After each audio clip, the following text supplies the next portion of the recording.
Warning: the following contains material that may be too disturbing to some people. Descriptions of violence, mature situations, and adult themes. This is intended for mature audiences. Viewer discretion is advised.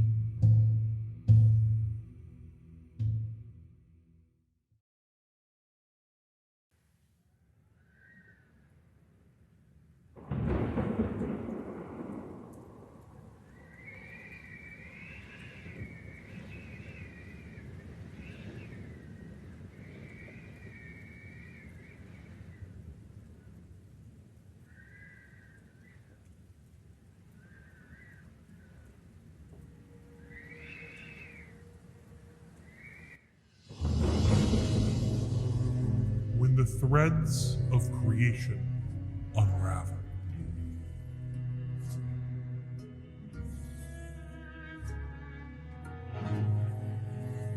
When the sun itself hangs black in the sky.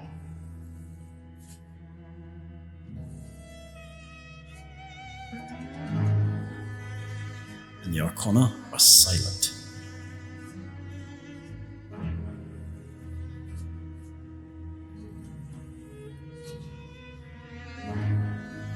Will you fight for a world that has forgotten you?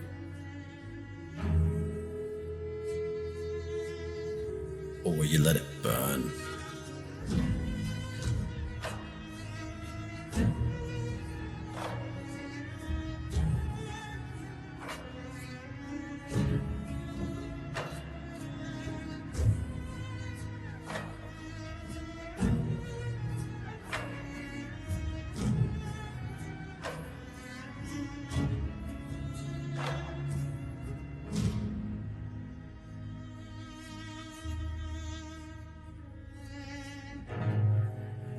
The Arcana are lost.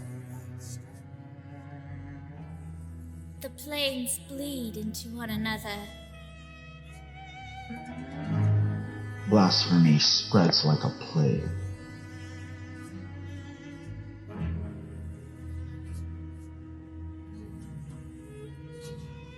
But hey, nothing's truly gone.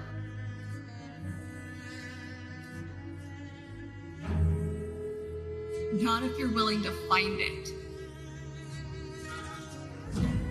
What will you do? Who will you become?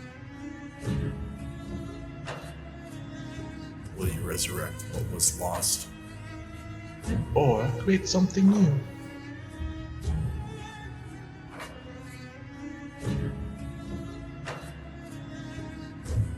The gods are gone.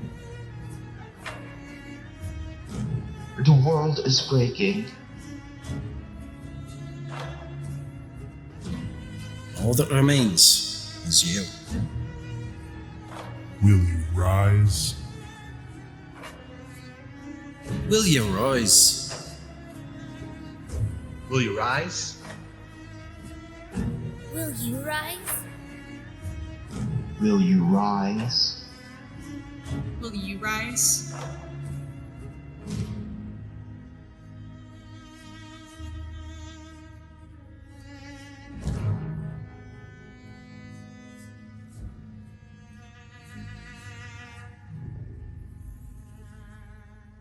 Prepare to weave your own fate.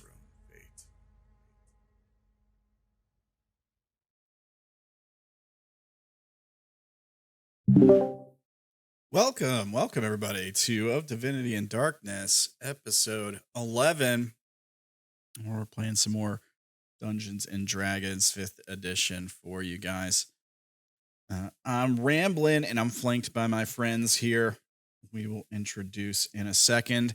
How's everyone doing this week? You guys have a good week? I've been busy.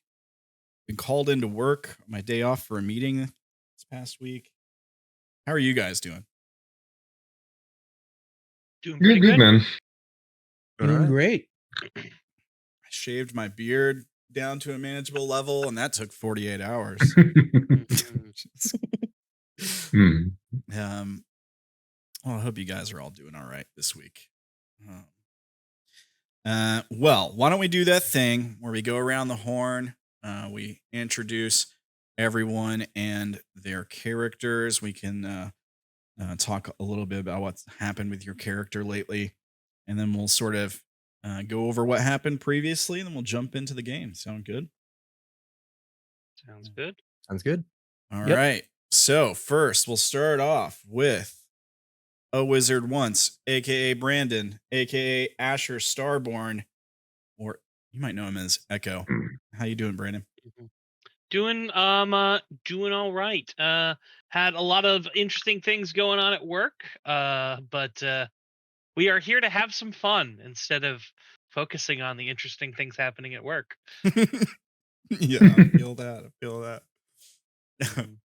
Right on. Thank you, Brandon. Up next, we've got Dakin playing Medanon Weir for you guys. How's it going, Dakin? How's it going? Asimar divination wizard Medanon Weir is going to save the star or die trying. Probably the latter, but there's always hope. Hey, hope always burns bright. That's right, buddy. Like a and there's always Aoi Hoshi. Those two things right there. Yeah. Spoken like a true star follower. Thank you, Dakin. Up next, we got Rubber Band playing Wild Auto Kent Oats for you guys. How's it going, Rubber Band? Pretty good. A lot of emails trying to get a new job and gonna deal with the new weird dream brain damage, but you just keep putting one foot after the other and just keep on smiling.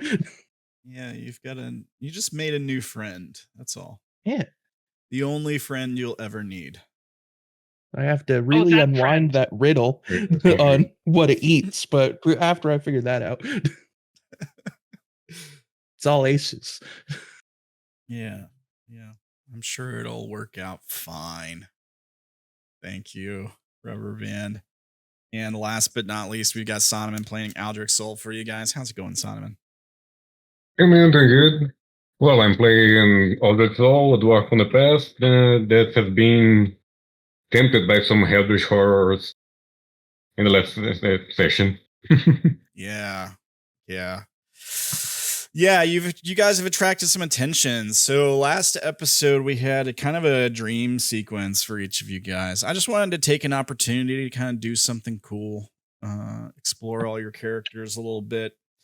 And you all had sort of different interactions with things or entities in your dreams. Some good, some bad. Some neutral, maybe one of them kind of neutral. And some we'll just have to see how bad it is to come here in the future. But it was a neat episode. It was fun. I didn't expect it to take the whole session to do that. But the moments were so cool that I just wanted to play them out. You guys did a fantastic job at the RP for that stuff. Super impressed. Well, you built great scenes, so. Oh, thank you. I appreciate that. So remind me where we left off. I think we had a conversation with Nurnum. I remember that happening toward the end. Did we crest the ridge and you guys get a visual of the city? I believe we did. Okay. Yeah, I think we ended with Ekko talking to Nurnum. Yeah. That sounds about right. Yeah. All right. Well, I suppose we can pick up there. Let's see here. We can use this screen for it like we did last time until you guys move along. All right. Do you remember what you were saying to Nurnum last time, Ekko? What were you guys talking about? Remind me, refresh our memory.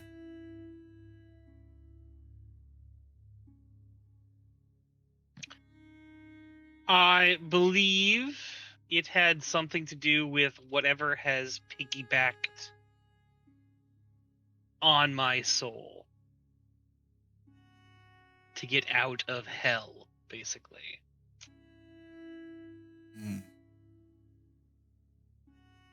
And its attempt, faltering currently, to apparently get me to stab Nurnum. Oh, that's right. Yeah. You came to in his tent with your weapon drawn after you had a sort of altercation with this It thing. tried to worm more control, which by playing its hand and basically just saying, ooh, I'm here, we can work together, which, or whatever it was trying to sell me on. Yeah, if I recall, you came off very hot. You say, oh, I'm here and we can work together. You kind of gloss over that part. It's almost like he wasn't coming to you looking for a fight, but no, he was coming looking to try to control me, much like you had a certain thing talk to a different character, and do things like that. Yeah, no. This is the thing that literally I had to make will saves in order to not do things. So yeah, we're not friends. Well, far be it for me to have some sympathy for the devil. Mm-hmm.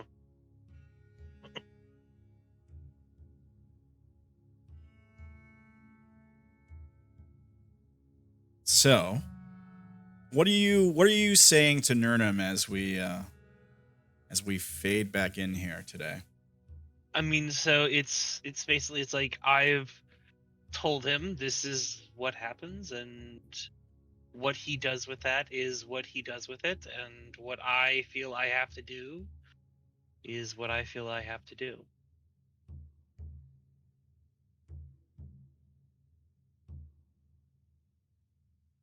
Yeah, he kind of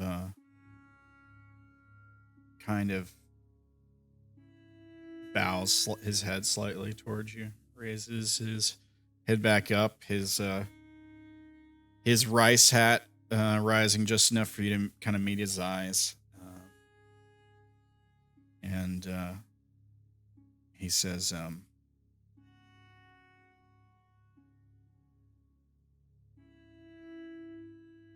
one problem at a time. Many souls have touched the void. Doesn't mean it's the end. It's almost necessary for true growth.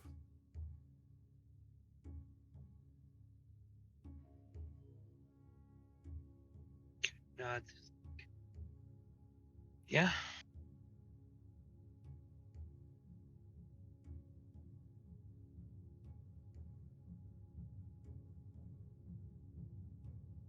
Yeah, he just kind of like sits. You guys can sit there in this sort of like meditative quiet for a moment.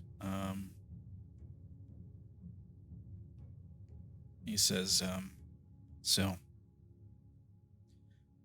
plan going forward. Restoring the Arcana. That seems to be the way of it. Yes. You have people and creation you need to look after. Yeah.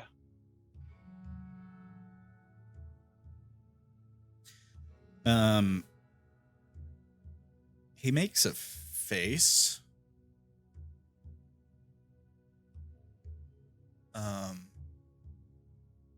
Make an insight check. Don't think that I can have people I need to look after, Nurnum. Yeah. That is 18. His face is more like pity.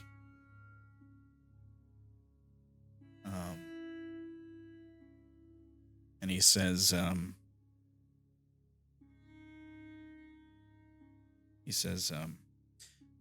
had those I've wanted to protect.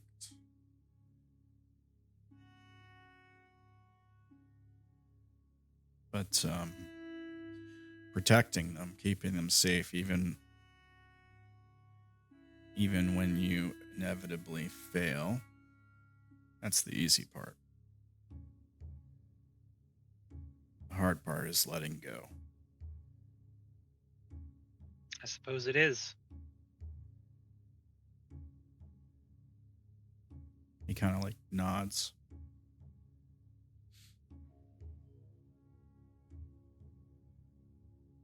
Well, first, we try to solve this problem with the world, I think. See if we can bring its... The world is a pretty big problem. I think we need to start smaller than solving the whole world. He kind of grins when you say this.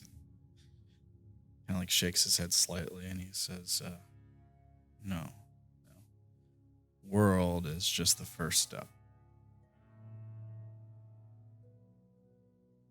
And I would say, and then to the stars, but I think we already did that. He shakes his head again. He says, no. Not the star. Next, I believe, is judgment. We've already encountered it. And track him down again. So, save the world. Find judgment. Kick out whatever corrupted thing is inside of it. We'll have to make decisions. We'll have to restore the old, or find a way to ascend a new one. I don't really care about old or new. I care about not in league with evil. Flesh. Yes. Yeah, he nods in agreement. And he says, any of them tainted by that, we'll need to put down.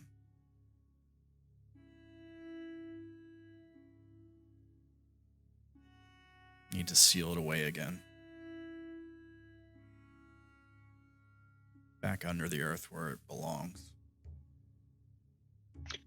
Unless it can be purged.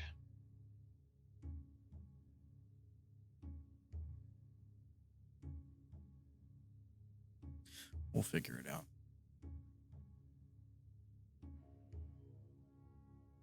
After judgment, the sun. Then, if what our new Bodhisattva friend says is true, then we turn to the moon. I suspect that'll get the flesh's attention. If it's feasting on it, as she said.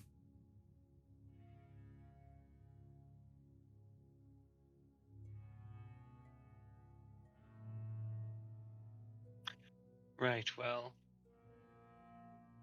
On to creation and then the world. Yeah, he nods and kind of like stands up from his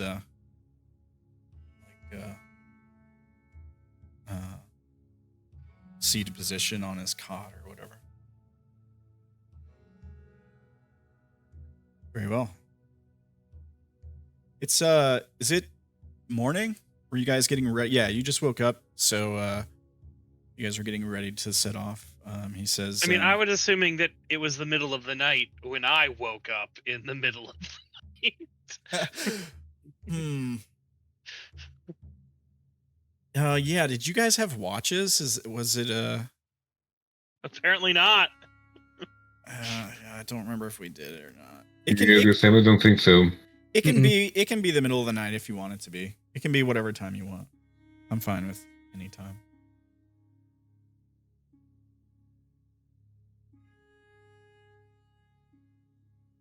Middle of the night. Amazingly, I don't feel tired. Yeah. You don't feel tired. Well then, I suppose I'll be up. If this thing wants to get at me in my sleep, then we'll try not sleeping.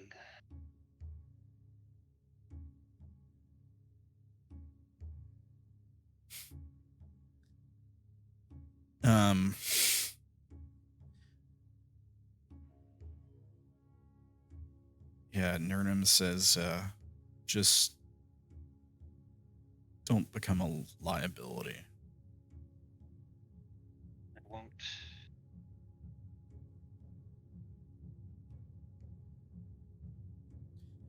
You'll have to sleep eventually, Ekko. That or you die. I suppose. It's been getting harder anyway. I lie there, I sit there for hours in silence until it finally takes me.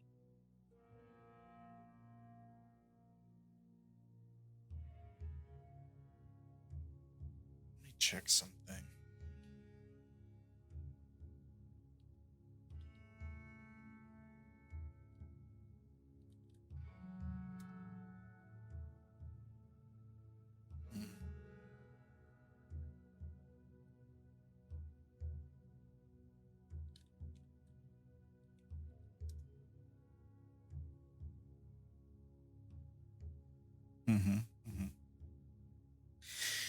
Let me roll something for Nurnum here.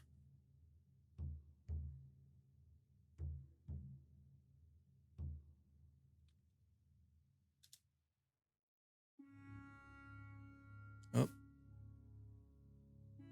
Where'd you go, Nurnum? There he is. Oh, he disappeared again. Why is his sheet vanishing? That's so weird. The amazing vanishing sheet. It is. Like, when I go to click it, it disappears. Hang on, let me see if I can fix that. There we go. That was so weird. All right. Let me give him...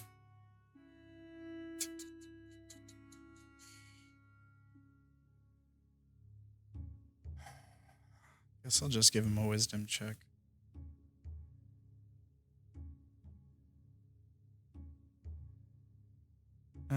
I'll give him a perception check.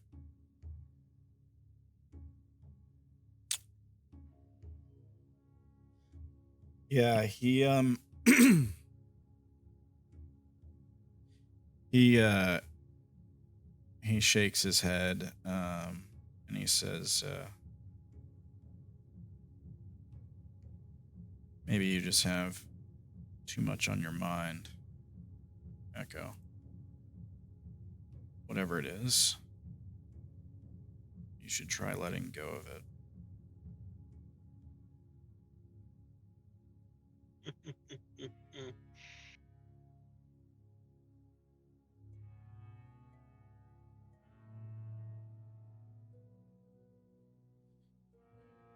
Mental discipline could help. Perhaps.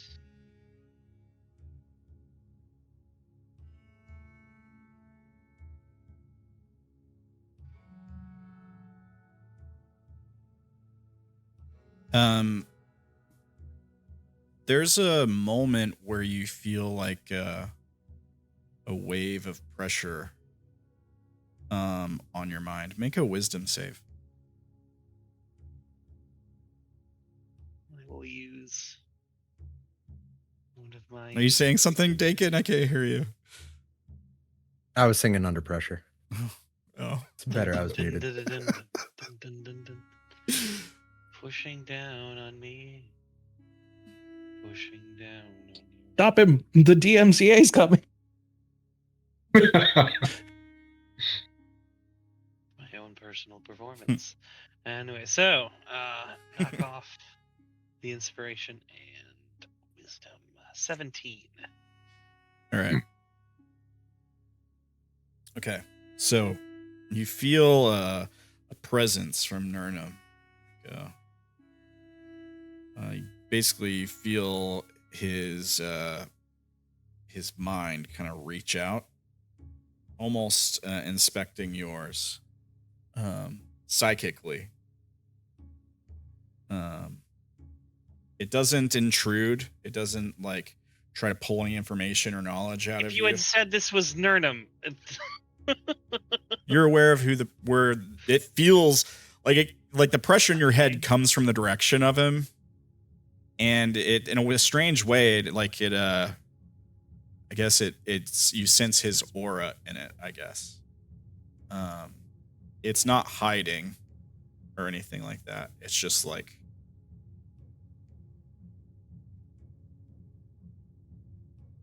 It also doesn't try to like pull any info from you or anything. It's just like you feel a wave of pressure. You get the sense that there's a lot more strength behind it that he's holding back. Sure. And then it recedes like a tidal wave, a tsunami pulling back out to sea. Ugh.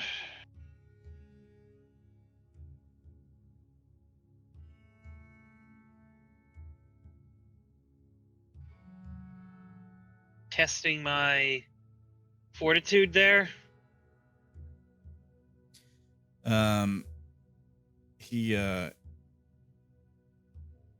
He shakes his head and he says, no.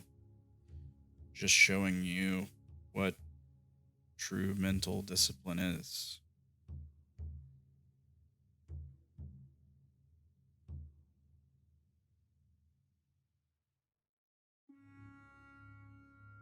Well, I will do my best. Yeah, he nods. And he like stands up and walks to the edge of the tent. And he says, I suspect we all will. Hopefully it's enough. Hopefully. Like steps out of the tent.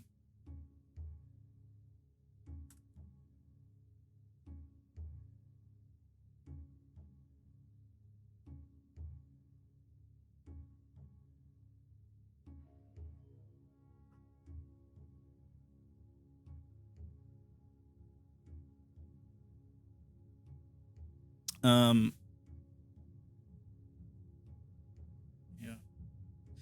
You still you want this to be happening in the middle of the night, right?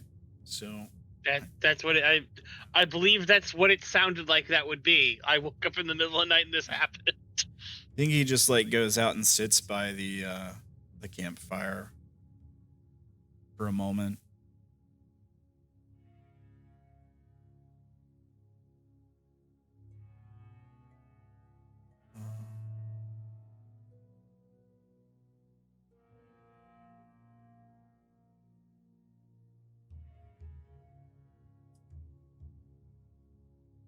I suppose you can sit there in contemplation, or go back to your own tent, or whatever you want to do. I will go back to my own tent and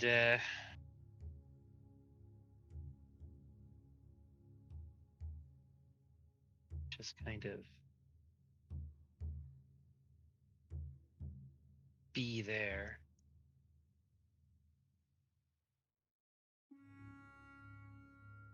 All right.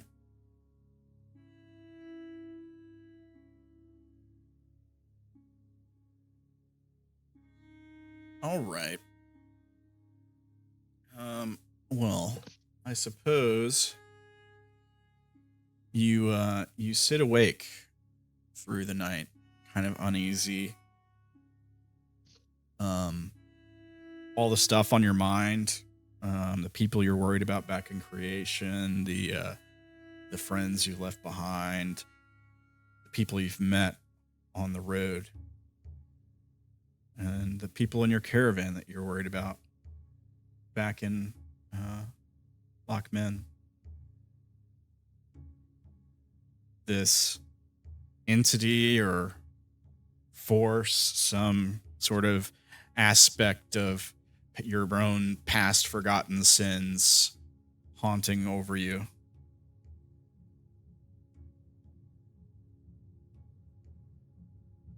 It all seems like so much to deal with. And on top of that, the world itself is fracturing apart. And you're expected to somehow do something about this. You're dealing with more problems than any mortal could, even without that. The pressure seems immense, I imagine. The weight of it.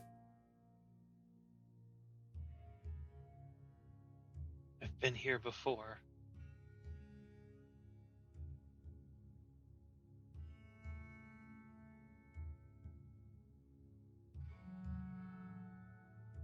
Yeah.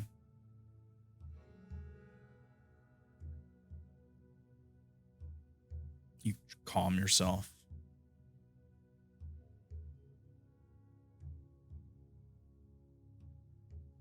Think to yourself, I can deal with this. I've dealt with things like this. I can shoulder this burden. Figure out how to solve these problems. Look after these people.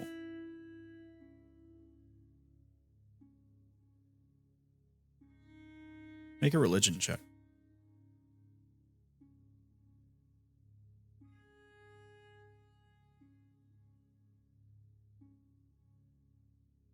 A natural 1.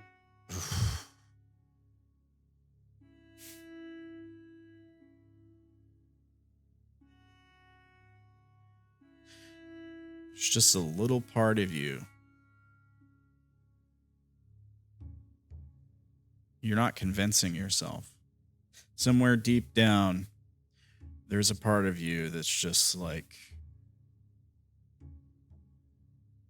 I'm all alone. Maybe the people around me could handle this, could do something. No one's looking after me. I'm not some champion of the Arcana. You know, I'm not some strong warrior. There was one. And I'll find her eventually. So you hang on to that.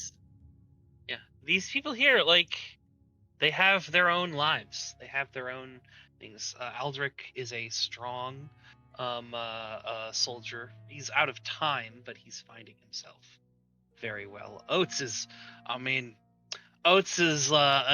bro. Like, he's just great, you know. Vidane's weird. And probably but I've known charlatans and liars, you know, before. So, you know, I can handle that. Yeah. Always going around pretending like he's doing readings and stuff, you know. That's all fake. Yeah. All that stuff is fake. He has arcane knowledge. He has a newfound connection directly with the star. Yeah, I am very interested in he's a little interested in how that's going to work out, since he's been, scamming people the whole time. But so you hang on to that. Yeah. Okay. I'm no hero. I can't worry about all these problems, the world coming undone. I'm going to worry about this one thing. I'm going to focus all my attention on this one thing. A little more than one thing. There's some other things in creation that need to be worried about. Sure, yeah. Okay.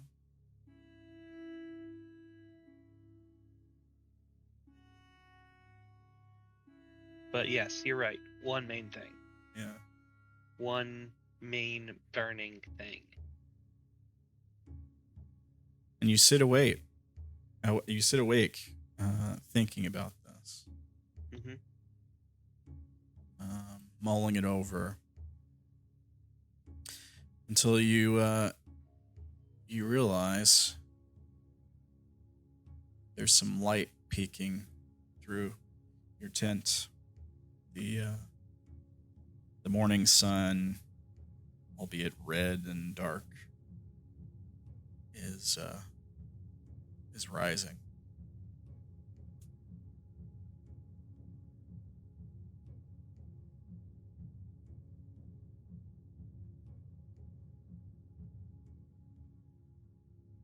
And we shall greet the day.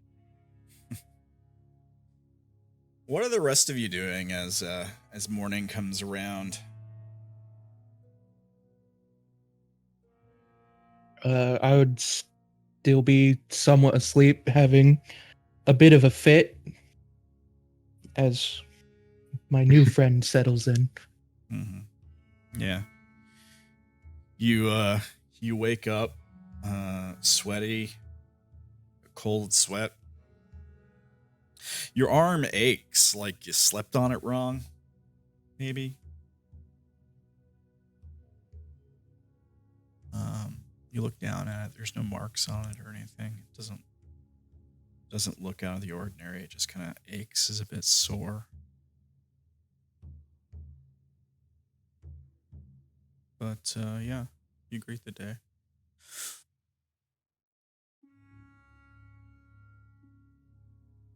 I would join Ekko outside stretching. Good morning. Good morning, Oats.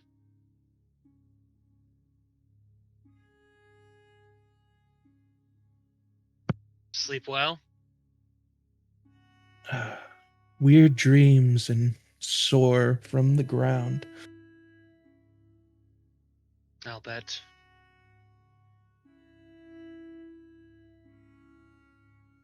But it's to be expected, gesturing to the world as it is.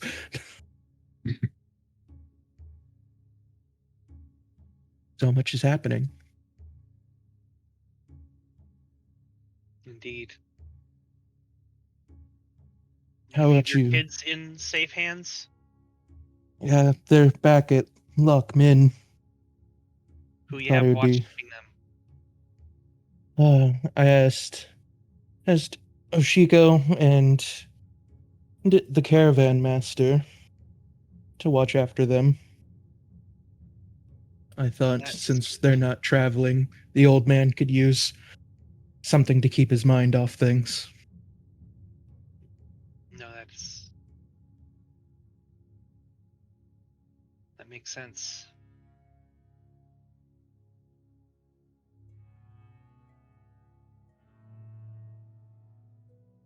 What about you? You look like you've been up a while. Yes. Sleep has been somewhat less restful for quite a while.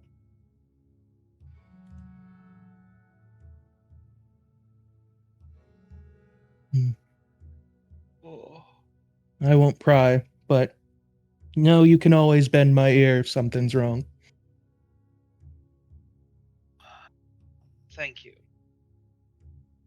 I appreciate that. Quick question, Ekko. Did you rest last night? Yeah. Okay, just checking. I just know Ekko sleeps like 2 hours. Yeah, there's He's definitely something odd about. He's a weird human. his I don't really sleeping. question it. Yeah.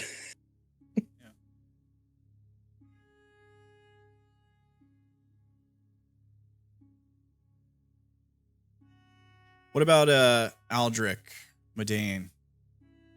I see you made Well, some. Aldrich will be consecration his armor, so this is one such piece and all. Okay. We're taking a little while more to get out of my tent. Yeah, okay. So you hear like there's a few minutes where you hear the sound of metal jingling, things being clasped and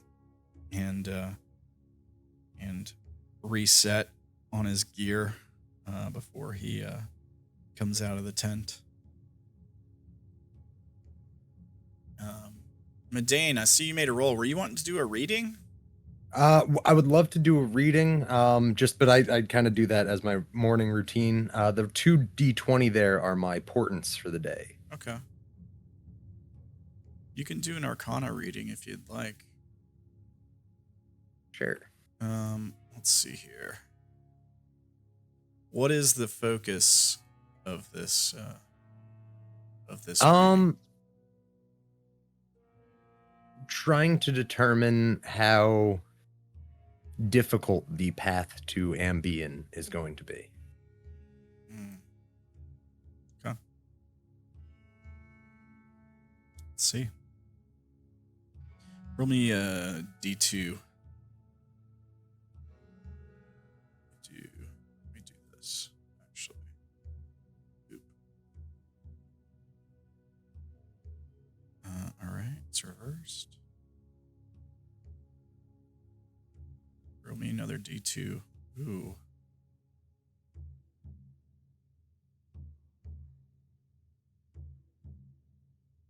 Okay. And one final D2. Interesting. First reading I've done without active Arcana. arcanas. Yeah. Yes, sir. Let's see what we got here. So we got the Queen of Cups. A lot of cups in this reading. A couple of them. Kind of makes sense, I suppose. Let's see. Queen of Cups. Typically, the reversed meaning of it is insecurity, giving too much, overly sensitive, needy, fragile, dependence, martyrdom. Not such good things. Now, where this falls in the reading, this kind of represents the past, or an element from the past that'll affect things going forward. I can see already what this might hint at. Let's see. Let me see what I can find on the reversal here. Reversed. Okay, Queen of Cups reversed means you're not in sync with your emotions. You can also feel restricted in the expressing the way you truly feel. Most times, bottling up your emotions can be very damaging and will lead to a boiling point in the near future. Cups almost always represent like emotion. That's why in our setting, the sort of like Nation of Cups, the Court of Cups, they're like all about passions, arts, trade a little bit, but that's mostly coins. But they do like sea trade and stuff like that. That's their jam. It can also reflect that your mind is wandering too far. You're letting your imagination run away with itself. That kind of thing. Let's see here. Literally says this. You need to take some time to think if these dreams can be turned into reality. That's literally what it says. I'm just reading that. I'm not making that up.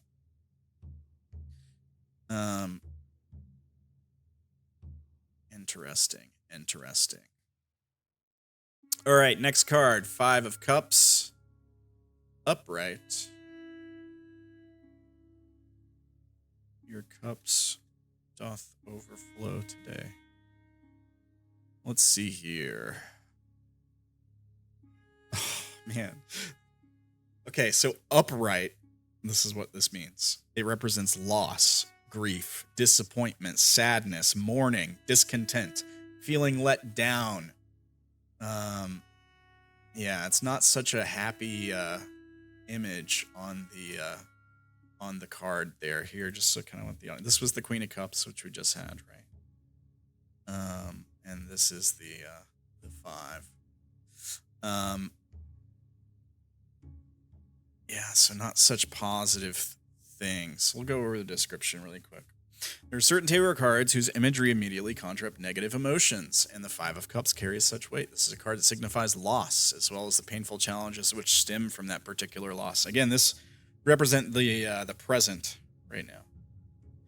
The card depicts a figure that is wearing a black cloak. Person hides his face in what seems to be despair. There are 5 cups on the ground, 3 of which have fallen. The other 2 remain standing. Person, however, seems to notice that there are 2 standing cups, as is too busy mourning over those which have fallen. So, this person is focused on the glass being half empty, or the cup, as it were. It symbolizes disappointment in the upright meaning. Feelings that come when things go differently than you expected. Feeling unhappy that a certain situation didn't turn out how you had hoped. Instead of moving towards a more positive perspective, this card seems to say that you're dwelling in the past and inducing feelings of self-pity, regret. The water which is spilled from the cup shows that you might have missed an opportunity. It also shows the problem is mostly emotional and not material or financial. I love the imagery here, as it says the water that spilled from the cups shows a missed opportunity. I feel like that's very symbolic with, a certain water-related person we might have met recently. Let's see here.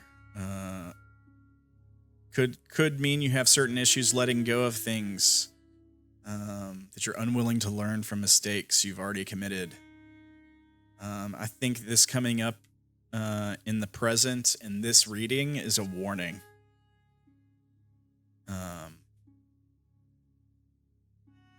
Not to dwell on the mistakes you've made recently, if you've made them, but to try to move forward. And our card that represents the future element, or a possible path forward, is the Ace of Wands. This guy. You'll recognize that image from the world map. That's the image I use for the Wands territory. Let's see here. Ace of Wands reversed. More negativity. This is a very negative reading, my friend. Reversed, it represents delays, blocks, lack of passion, lack of energy, hesitancy, creative blocks. I feel like it's a personal attack against the DM a little bit. Let's see here. I'm just kidding. Reversed Ace of Wands indicates trials and tribulations you'll face in the near future. You might not have any direction, which leads to being uninspired and unmotivated. At this point in your life, you might not know what you really want to do. You don't know how to get out of the slump. And in the case that you already have a goal, you're not excited to achieve it. When you draw a reversed Ace of Wands, you should consider taking some time off to allow inspiration to come to you. You feel weighed down by your current commitments and responsibilities that you can't come up with new ideas or muster the passion to push forward in your projects. The Ace of Wands reversal meaning can also indicate delays with current projects. You want to finish your tasks, but there are things that get in your way. Or you have an idea but don't know how to execute it and make it a reality. When this is the case, you should be patient and wait for the right time.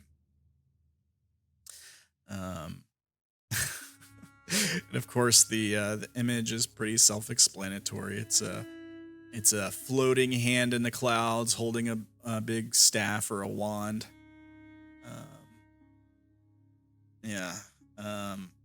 Interesting. As I gather my stuff up at the end of the reading, I look at Ioi Hoshi and go, let's not tell the lads about this one. Yeah, the cat just kind of mews, looks down at the cards and tilts its head.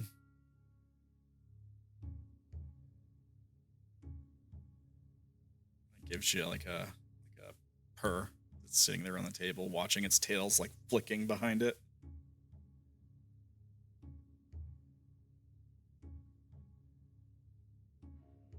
Do you collect your cards and regroup with the rest? Oh yeah. All right.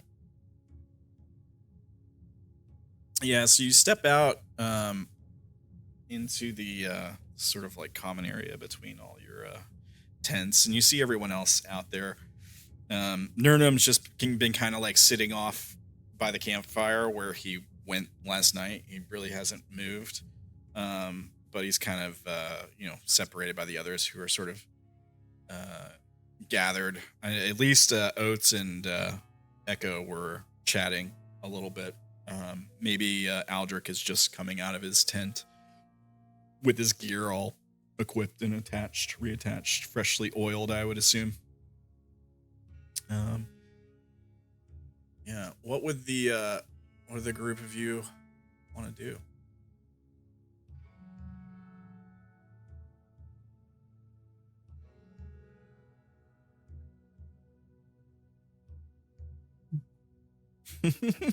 Don't everybody rush. We ride. Well, yeah. Yeah, we had the objective to get into creation, so Let's eat that takes priority, right? breakfast and get out of here. Yeah, okay. All right. You guys mark off a ration and a water skin and get ready to head out and travel your day's travel. Let me take a look at something here. Let's see. Oh,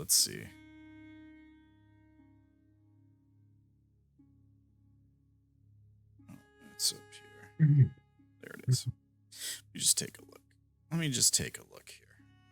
You guys are close from my map. You're very close. Unless I placed you in the wrong place. I don't think I did.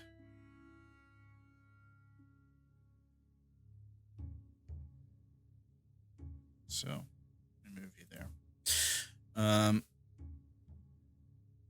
Oh, actually, I think I got jumbled up. That's okay. Here we go. I'll fix that. Okay. You are close, though. All right. So, let me get this here.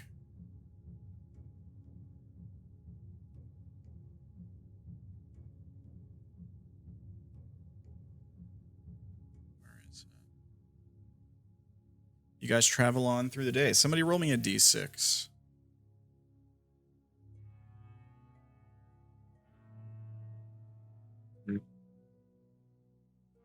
Two. Okay. The weather. The weather.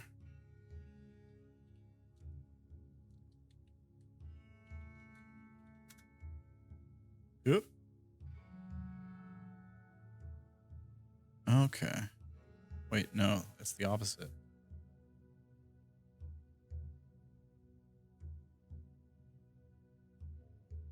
All right.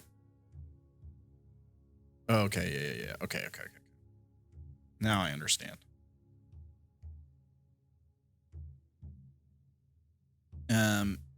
All right. The morning is kind of wet with dew, and musty, and like there's a bit of a haze in the jungle as you guys sort of like set off on the path this morning.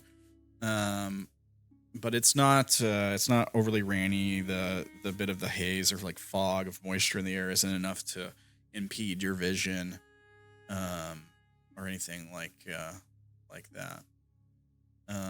As you guys set off down the road again this morning.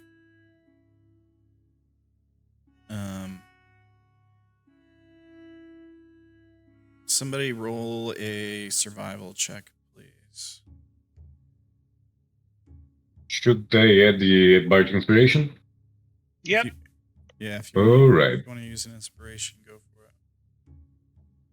No, bardic inspiration, not inspiration. Oh, bardic. Yeah. Okay, Yep. That's fine. Yeah. Yeah, survival.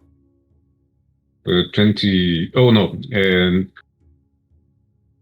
the first one is 26. 26. No inspiration on that one. All right.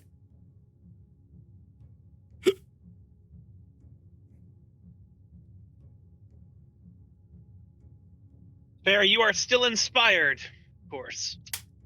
Yeah. All right. Yeah, so your morning is pretty uneventful. As you guys hike on into the morning, you're pushing uphill as you get closer to the city of creation. The mountains starting to ridge on either side of you.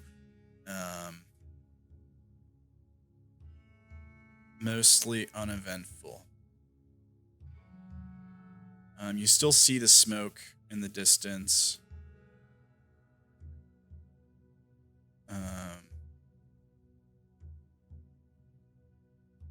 And you don't encounter anything on the road during the morning. And afternoon sets in. The sort of haze starts to kind of lift. The vegetation, the ground gets a bit drier as the sort of black red sun in the sky kind of like pushes its heat over everything throughout the morning and moving into the afternoon.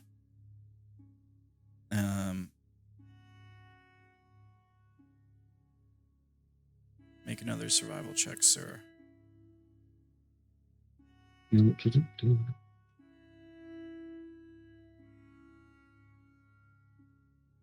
Awesome. It's 25. 35, yes.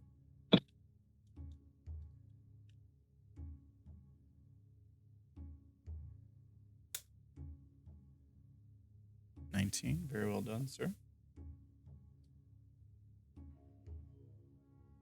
As you move on into the afternoon, it's quieter than you would expect. Not just because you don't run into any people or threats on the road, but you start to notice as you're getting closer to the city, even the already sparse sounds of animals, birds, small primates that you might hear in the trees gets quieter, as if there's less of them around. The smoke in the sky in the distance gets larger.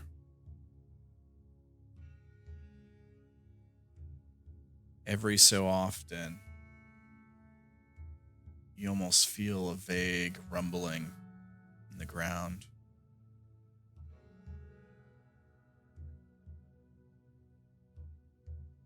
As you get closer and closer to the city. Then early evening starts to set in. Make another survival check.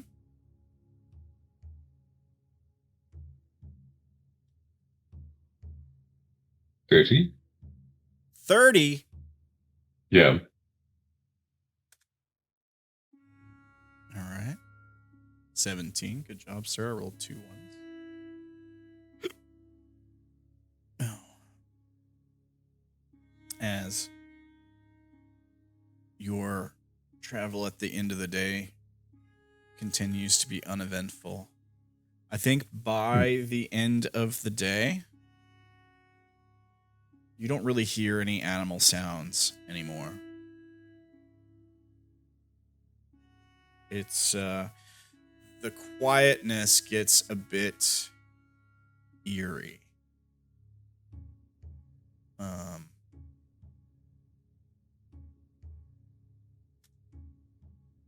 See something. You,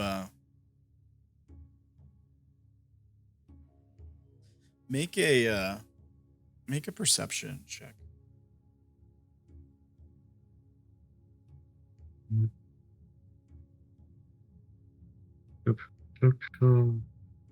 Yeah. 26? You spot it way ahead.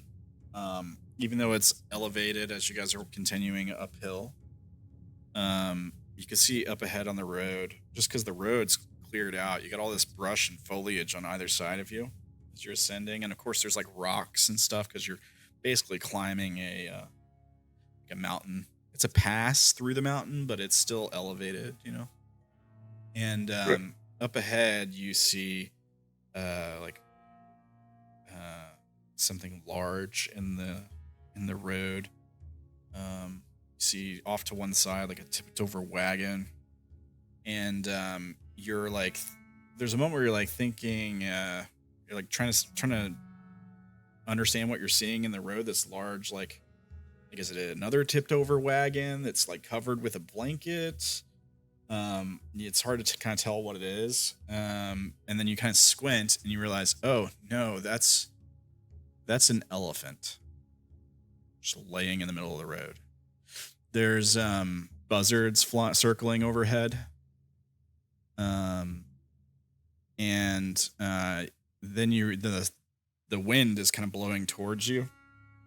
Then you smell the smell of death, of decay. And off to one side of the road where the like the tipped over wagon is, you see a like a shovel sticking up in the ground, like somebody jabbed it in the ground and left it there. And you see like a little bit of like dirt piled near it.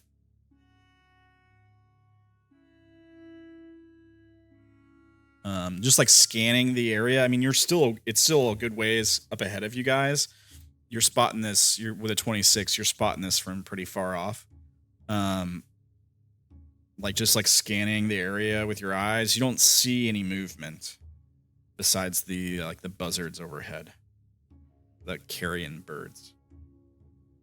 Right, but how weird would be an elephant to be here?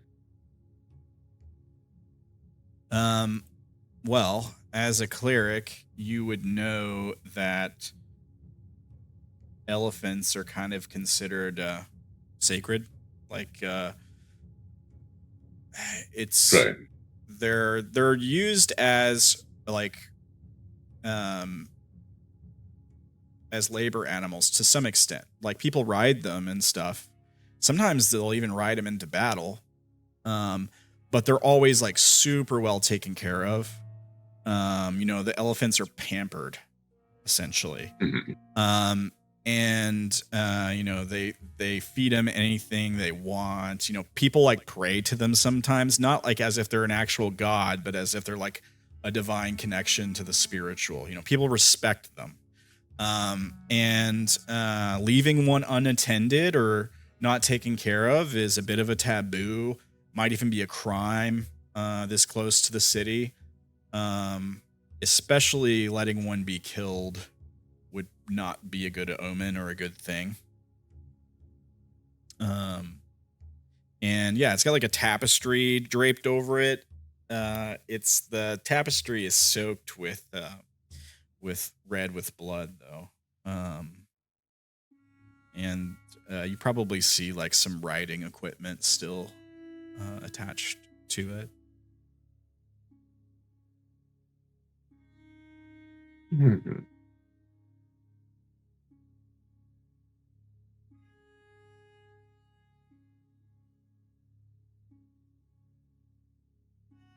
I'll go ahead and cast my special kind of detect magic. Sure, yeah. This kind. Collection of Deep. Ability to cast detect magic once per long rest without components or slot, but it reveals not schools of magic, but what the magic remembers. Who last cast it, its intent, or what it was guarding.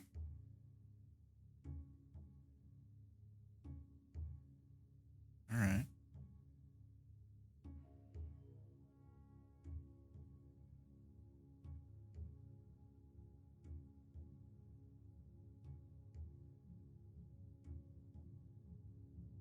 Now here's what you see. You see the scene up ahead. Only the wagon's not overturned. It's actually on the road. There's people around it. There's an elephant marching up ahead. They're marching away from the city, and there's like people around the sort of like wagon. You hear like the sound of like a baby crying in the wagon, and a mother kind of like cooing it, telling it to shh, it's gonna be okay. You hear the sound of a couple people in the wagon chattering, and you get you look down at your hands and see like a cloak, and some tattoos on your hands that extend out to your knuckles. Your hands are, I'm gonna say dwarvish. You can tell by the like kind of stubbly, thick fingers. And you can see like beard hair blowing in front of your face with the wind. It's red, and you feel your own hand reach up and kind of push it back. And you guys are like marching on. You hear the people talking around you when suddenly there's like a noise off to one side. It's a bit dark. There are people carrying torches. You're not sure if the sun hasn't fully set or if it hasn't fully risen. So it's sometime in kind of like twilight. And you hear this noise. You hear this noise off to the right side of the path, and suddenly one guy near you that's walking alongside this wagon, like falls and hits the ground hard. His torch like spills up ahead, falling down the path in front of him that goes downhill. And he kind of like yells. And when you turn to look, you see like something wrapped around his ankle, dragging him into the darkness off the path. As he's like flailing and trying to reach for his weapon and kind of like yelling. You then hold up your hand and you chant like an incantation. And you see a firebolt leap from your hand into the darkness and kind of briefly light up what looks to be like a tangle of vines around him, as he's like yelling, and then you feel like a sharp pain in your neck, and like you put your other hand that you didn't just cast the magic with to your hand and look at it, or to your neck, and then you look at it and there's just like red all over your hand. And everything kind of goes dark.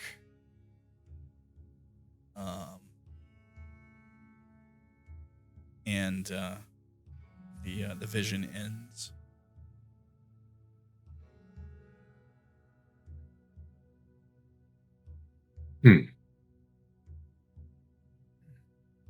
Truly, dwarven life is nasty, brutish, and most of all short.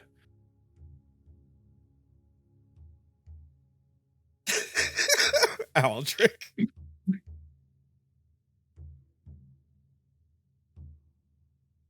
Well, my friend, I cannot see one thing right with what you see there. Well, be on the lookout for strange plants and things about the neck. I'm not really sure. I've got a bad feeling about this whole place.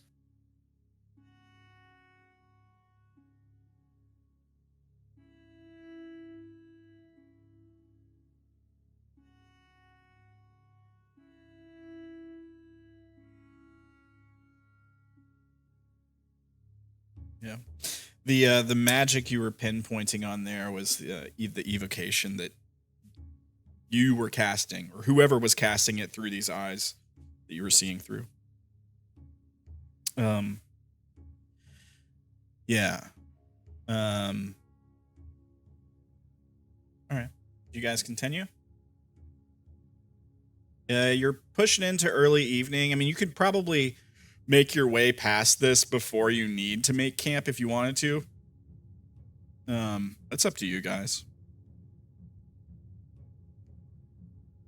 You could stop and inspect the area, I suppose, if you want to also.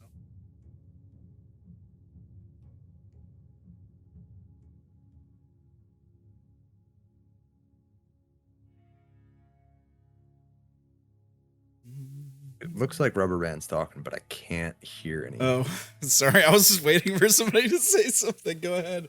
Urban, I think you were muted or something. I was. My mic died slightly.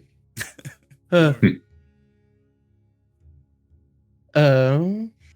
was saying that if what Medane is saying is true, then there's either monsters ahead or people waiting to ambush. So we should either scout out a little bit or rest before wandering into a trap. And also, could someone tell me what the big thing is? Because I don't know what that creature is.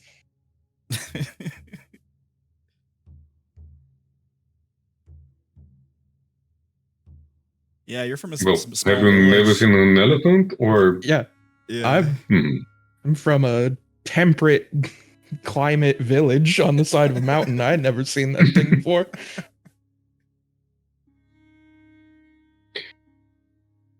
Medane goes into like a way over lengthy, over technical explanation.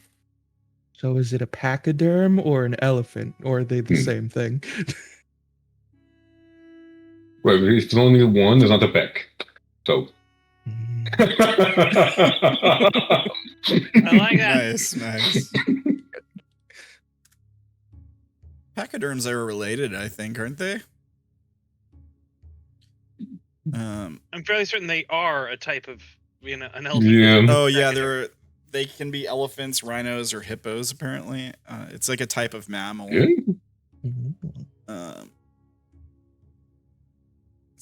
It's I don't know. That's what the internet says, anyways. Very large more mammal you with know. thick skin. The most important thing you need to know, young Oats, about the elephant is that in a game of most kills win, the elephant only counts one. Okay. Aren't they supposed to have wonderful memories as well?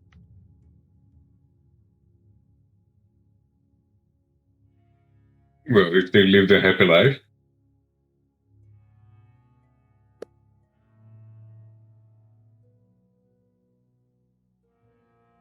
So, should we investigate? That's what I'm thinking. Yeah, I think so.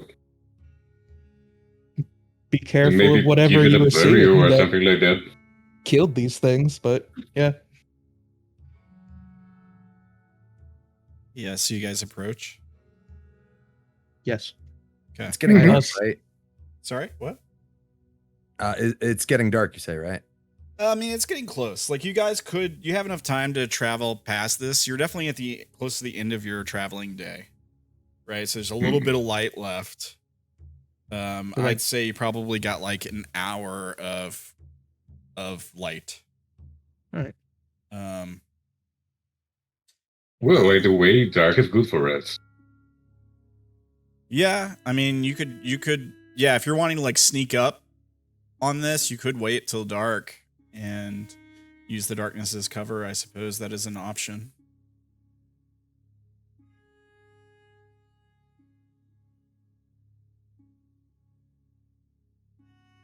Well, your call. I'm good with either.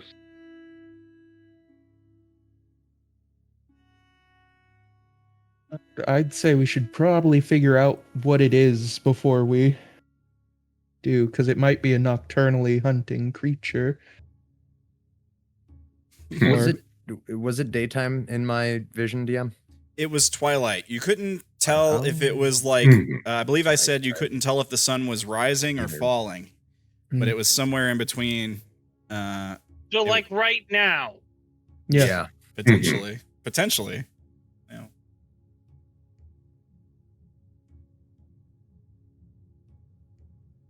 Although, like, with it probably didn't just happen because you can smell the rot from the carcass.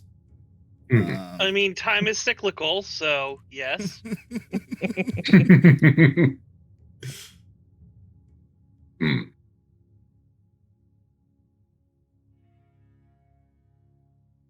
I'm gonna do the familiar thing. I'm gonna have Iohoshi go first. Yeah.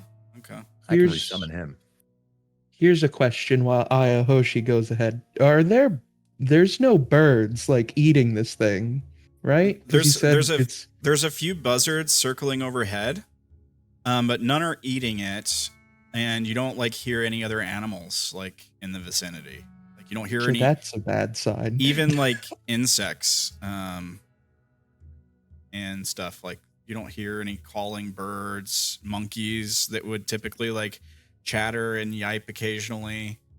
You don't hear any of that stuff.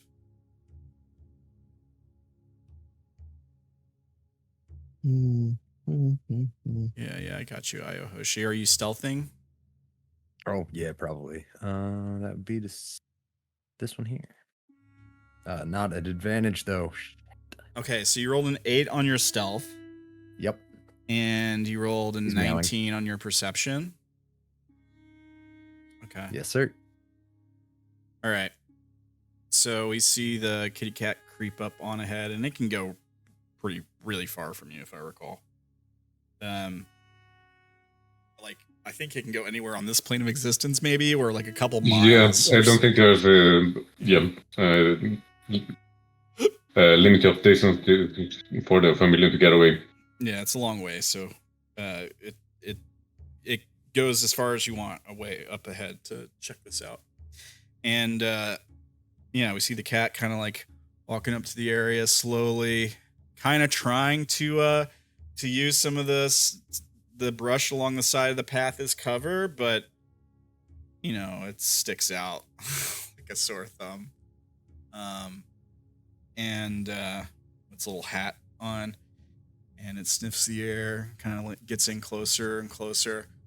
And the cat sees a few things. There's like drag marks that lead off the path.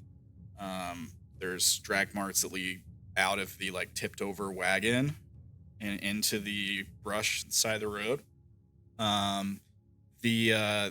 The shovel nearby that's stuck in the ground with the upturned earth near it, there's like a hole there. And of course, like Io smells like the rot of the elephant carcass and everything. Walks up to the side of this hole, and it's kind of shallow. It may only be like a couple feet, but there's bodies in there. It's only a couple bodies, but you recognize one of them. The tattoos immediately. And the other thing you notice, Io, is that the bodies are stripped of gear, which seems probably kind of odd. The one you recognize has like something jabbed in its neck. The cat kind of like squints and looks at it. Here's my question: how close does the cat want to get?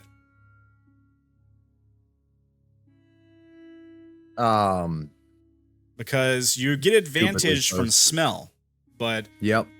I just want to know how close does the cat want to get to take a look? I'd probably be doing my remote viewing through its eyes, so I'll go closer.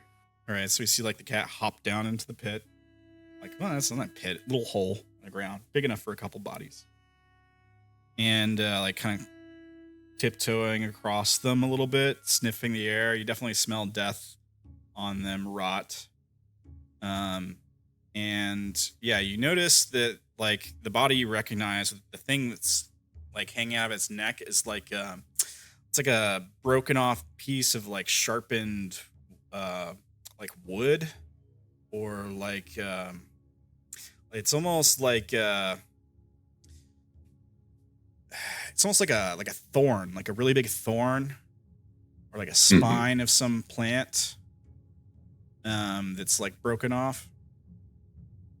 Yeah, and it's jabbed into this guy's neck. He's just like staring blankly up at the cat. His mouth's hanging open. His eyes are just like looking at the sky. Blood all over his neck, like red, dried blood, neck and shoulder and hands and stuff. And the other thing you notice is like there's like a strange around the wound. The cat like crawls up by his shoulder, kind of looking down at him. There's like a fungal growth, kind of like some kind of like maybe moss or something. It seems to be like kind of like growing in the wound. Like some black lines. And some of the other bodies have similar wounds. They're not all the same. Some of them kind of look like they were strangled. Perhaps. Yeah. They're all of them are stripped of gear. There's no weapons. There's no like valuables on them at all. If they were wearing rags, they would have left the rags. But if they had anything like valuable on them at all, like armor or anything, that's all been stripped. Yeah, and the shovel's like stuck in the ground at the edge of the hole. The elephant still has its like saddle on it, and then it's like this tapestry that's draped over it, and it has a bunch of wounds on its underside, where it's been like bled out. And there's a couple sharp spines in the elephant's like face and neck as well. Some of these like sharp shards that was in the neck of that one guy. Yeah, it's just a mess. You can tell that there has been some like pickings at some of the corpses. You can see where like some stuff has been picked at a little bit, like as far as carrion animals go.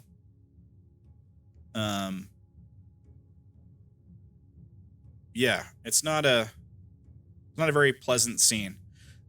Nothing attacks the cat. Nothing comes out of the brush and takes a swipe at it or anything. It's just quiet.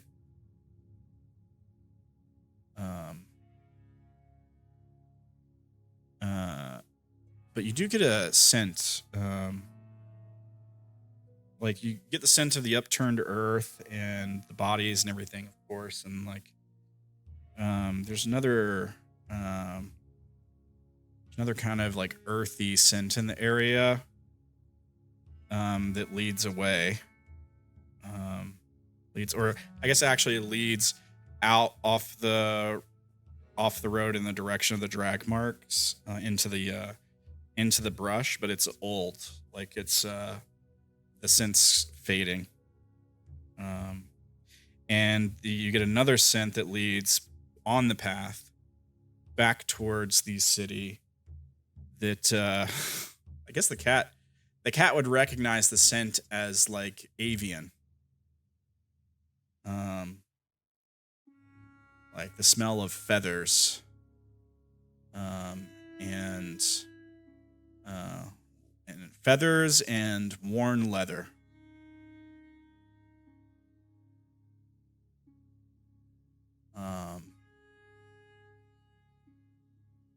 Yeah. And that scent goes a different direction from the rest. It goes back towards the city of creation, the direction you guys are headed. And it's also old. It's not as old as the other scents, but probably a day or so old.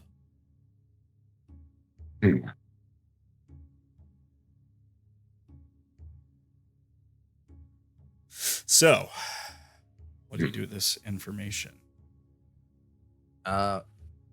Recall my cat and share it with the group. Not the cat, the information. That we have some sort of potentially bird person or person with a bird or series of birds, series of people going towards creation. Some plant things off to the side, or maybe some evil druids at work. People ahead have been stripped of their valuables. The elephant full of spines. I don't really know what to make of it beyond evil druids and chicken people. Evil chicken druids, you say? Precisely, you get it. Aarakocra or some such. I don't know. Never seen one in real life. No, I think it was Aya Yoshi is the name, not Era whatever the thing you said. Again, quite right.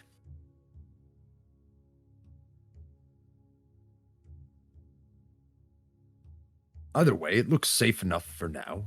We might get attacked by some plants, but I think we can forge ahead.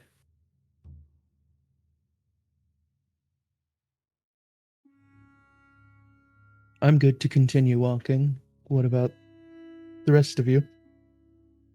Yeah, I agree. We can just press on. I don't think it'd be the wisest thing to set up camp here. Make good distance. Yeah. Yes, that smell's going to set into our clothes if we don't, get moving soon. Yeah. Yeah. So you guys continue on the road. Probably, I mean, it might have taken you a few minutes to kind of check the scene out with the cat. So, you continue on for, I don't know, 30, 40 minutes or whatever. Quick question. Does the elephant still have tusks? Can we loot the elephant? Does the elephant still have tusks? Well, it would be total blasphemy to cut the tusks off the elephant. Thinking just that. That being said, you can do that if you want to. I'm not saying you can't. I feel like there's a very solid man.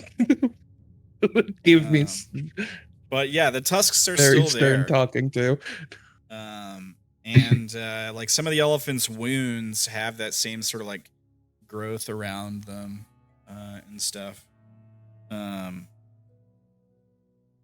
Yeah. And I mean, you can take some time to cut through them if you got like a saw or a file or some kind of tool that would help you do it. You can definitely, I'm sure between you guys, you probably got something that you could use. If you want to do that, you can, or you can just like use your strength to just break them off. I guess too. You could do that. Up to you. Nobody's claimed the tusks.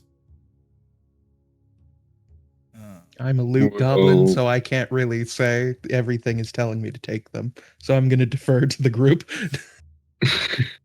I would dissuade you of that.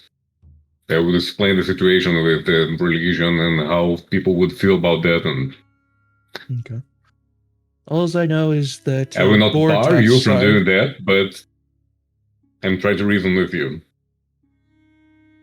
I'd accept his wisdom. I just know boar tusks are useful and valuable, so elephant tusks feel like they would be even more so. Sure. Well, next time we find a quarry, we can try and gather in research of that. But this is not the best time to do so. They might be even more valuable than you might expect because most people are not going to just like cut them off unless they're like, the kind of people that are like, I mean, poachers are pretty, I guess, quote unquote, bad folks. I don't know. I mean, not all. Yeah, but we have to go to a black market or something like that, right? I mean, you could always just be like, well, we found them, We have a lot of crafters in Loch Min who might not ask a lot of questions. Yeah, there's that too. Yeah, I mean, it's it's up to you guys. Knowing what you know, I think it's probably wise. You've already got Nurnham traveling with you. You don't really need any more negative energy. You know what I mean? There's kind of that point, I guess. But hey, if you're not superstitious, Stack overflow. You just keep getting the bad luck until it turns into good luck. Look, I'm not superstitious, but I also know that guards will beat you up for having that shit. So no. Yeah. Mm-hmm. Alrighty.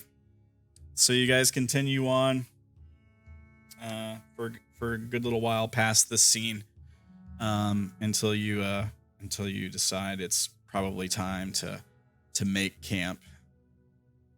You guys just like make a camp on the side of the road, or are you like trying to get a secluded spot in the off the road in the wilderness, or using the foliage as cover or anything?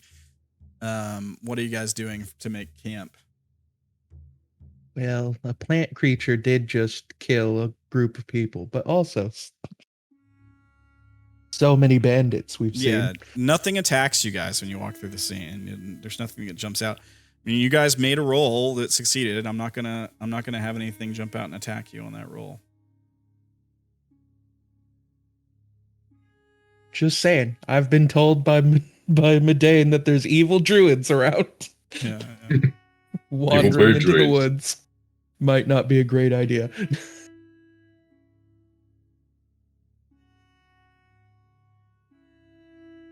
So you're voting not in the woods, probably I best. vote side of the road. Try to stay hidden, but not in. Yeah, I mean, you could also just do it like in the middle of the road too. I suppose it's an option. Our own toll road. Yeah, like feel free to get creative with it. Well, I'm more worried about the thing that is in the woods, of maybe in the woods right now, than bandits. So I'll vote to find a clearing, or, well, the road in itself. Yeah. Maybe find a spot where there's a little bit less vegetation around. Yeah. All right, make a survival check. Let's see how good of a spot you can find. Right.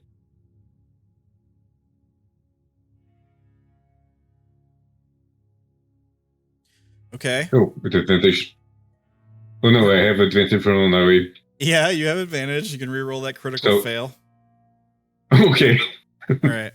Yeah, you find a pretty good spot. Thankfully. You find a pretty ideal spot, I think, to make camp.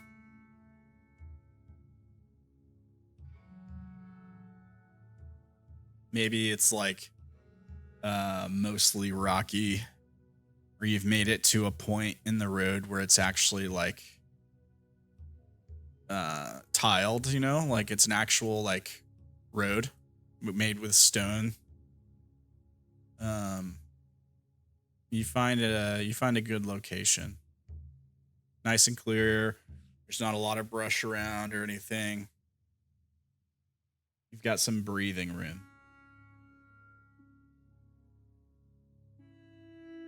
And yeah, you guys take some time to set up camp there, settle in for the night. How are you guys organizing watches? Well, I think the best for me would be go second to last and then share the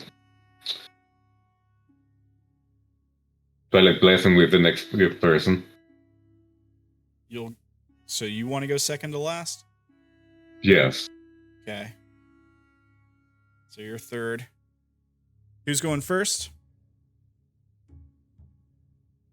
I'll go first. Oats is first. Who wants to go second? Me and Aoi will go second. All right. Then Aldrich.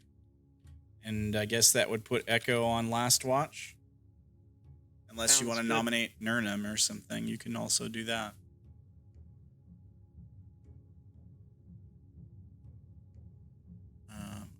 All right.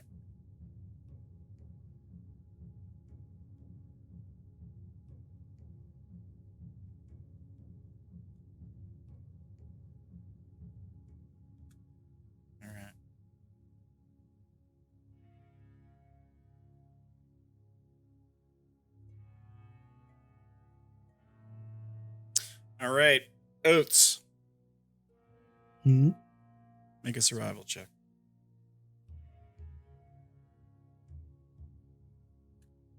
Survival, or because this is watch? Yeah. If he gets an encounter, then he'll roll perception, if that's what you were about to ask. All right.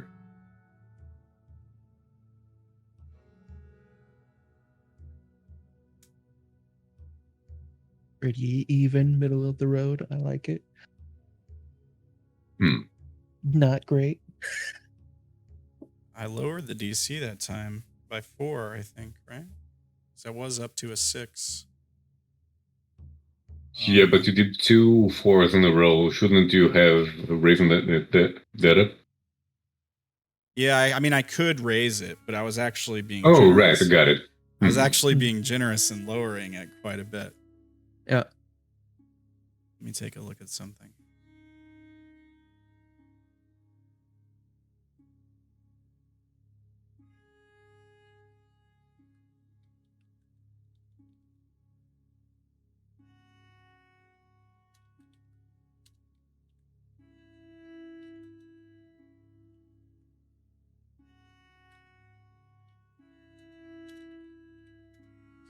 Make your perception check.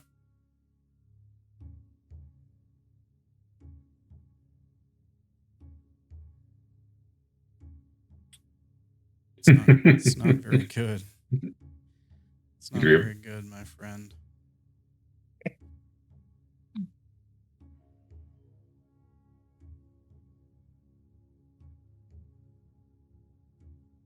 The dice are betraying me, Charles. What do I do?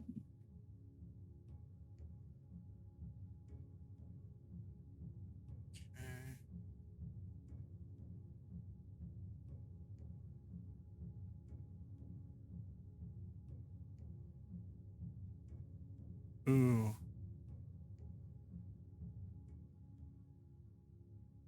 Hang on 1 second.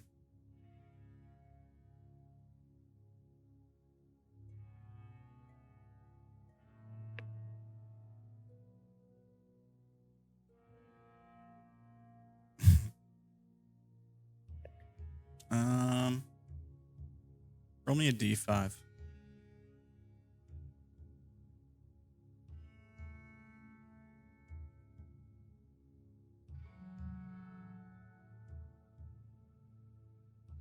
Two.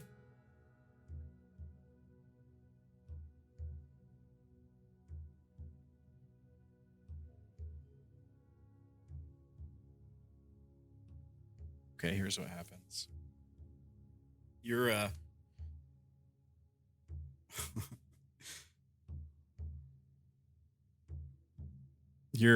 you're sitting in camp. You guys have set up camp on the road? Yep. Okay. And you got this large clearing around the road too, where you stopped. And you're sitting there on watch. Everybody's kind of settled in. Most of the others have drifted off. It's really quiet. Again, you don't really hear the sound of like animals nearby. But it's what's loud, since you've been climbing this like ridge, this mountain pass essentially, is the wind. The wind's really loud, and like it's just blowing constantly. As you sit on watch, you can see it in the fire. Like the fire doesn't go out, but it keeps getting blown to one side, and it makes a lot of noise as it tries to as the flames try to continue eating away at the wood in the center. And the wind is just howling throughout your entire watch. It starts to get close to the end of your watch, and you think you hear something off in the distance, but the wind picks up and you don't make it out, and then you hear it again, and it's a lot closer this time. You almost don't catch it before it's too late. But what it is, you hear the sound of hoofbeats on the stone of the road, the sound of something dragging behind it, like a wooden sound hitting the stone. That's you have dark vision? I do. All right. That's when you look up and you see it sprinting towards you, or galloping, I should say, on the path. You see a horse with a cart attached. The horse is slick with blood all along its underside, and it's kind of like whinnying and crying out in pain as it's just like running down the road towards your camp. It's panicking clearly. Parts of the cart are kind of like dented and broken. There's pieces hanging off. As you can tell, it's like run into trees and rocks and stuff. Like, the horse has like an odd limp to it. Like it's very clearly wounded severely. As it's like panicked, its eyes wild, sprinting towards your camp in the middle of the night. You got just like a few rounds to like react, because you don't really realize what it is until it gets so close, because the wind is so loud and everything, and there's no light around it. Just a horse running in the dark with his cart attached to it. What do you do? It's about to run through the middle of your camp. I don't have spear. I don't have great animal handling. I hoot and holler to get everyone awake. Yeah. You start yelling. Everyone, you wake up pretty much immediately as soon as he starts yelling and stuff. Okay. What's going on? Runaway cart? Yeah, I mean, you guys have like you wake up, you have like 15 seconds to react. This thing is going to be running through the camp.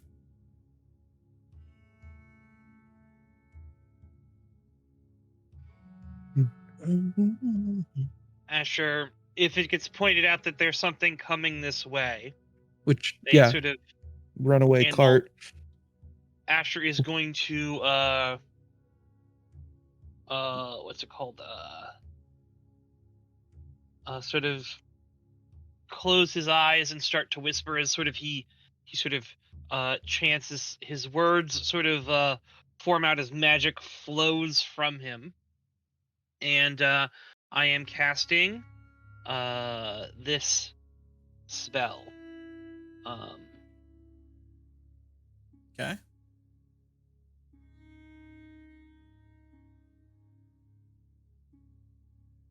One second, let me pull it up here.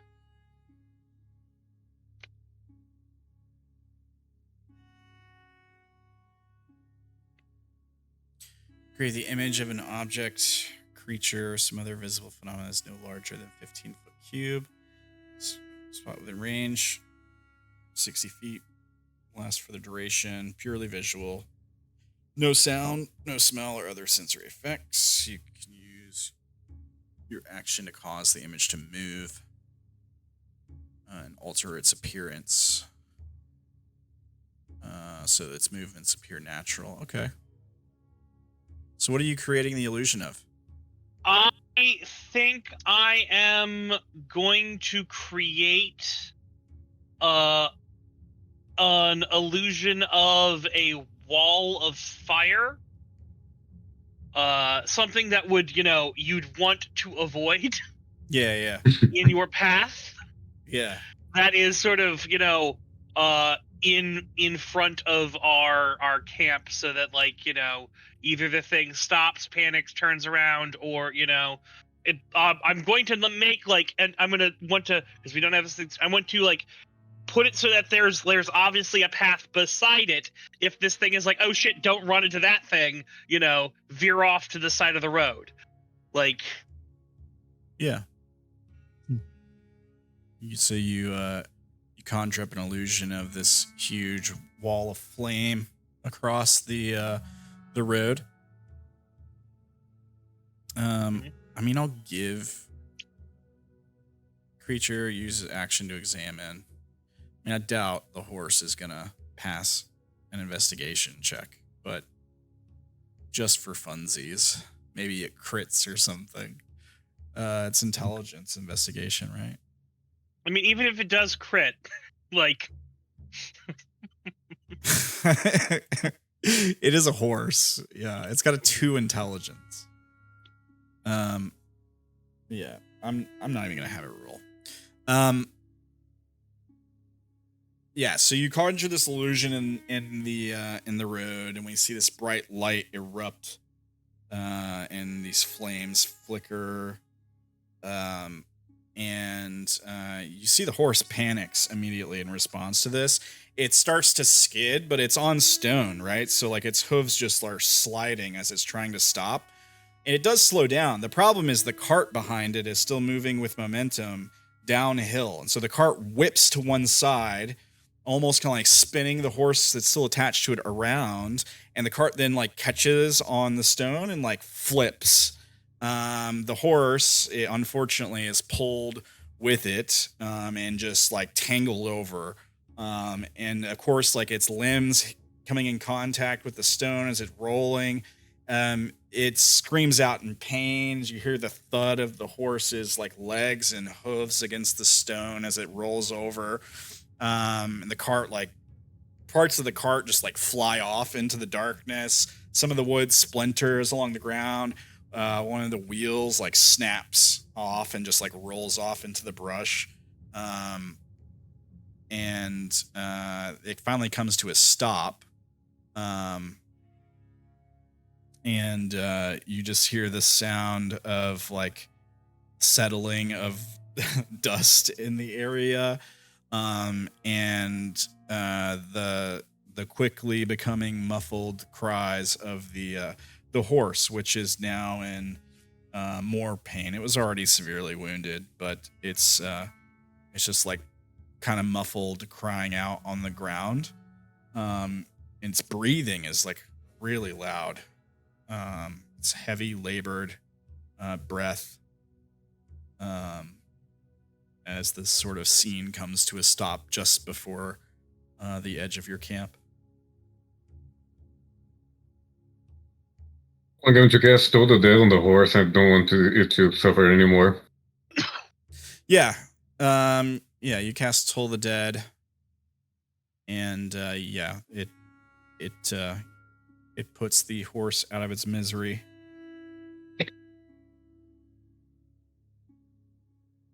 Its breathing stops.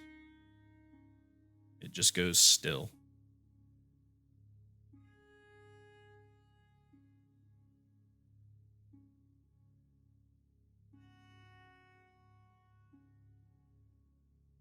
This kind of quiet washes over the area. The flickering of the flame illusion in the background, kind of like providing a soft glow over the camp where the maybe the campfire was already lit.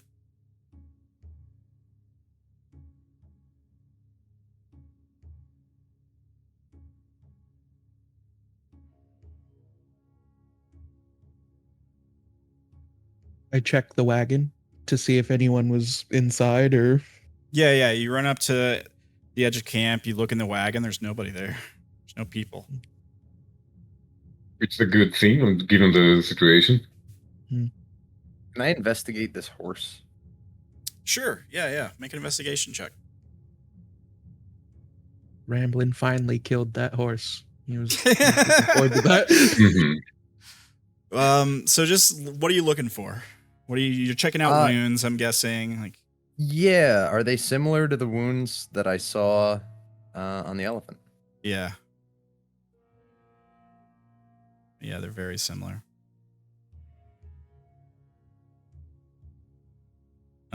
We're not entirely without blame here, I think. Yeah, like there's some really bad wounds in its neck. Like it was probably going to give out sooner or later anyways, like just judging from how severe it was bleeding already. Yeah, it's hard to imagine it would have survived much longer. It was just running on adrenaline. Clearly spooked.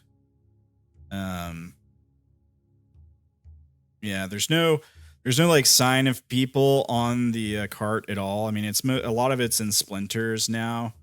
But it's just like a basic, like very basic, like peasant wooden cart. There's not like compartments or anything. Um,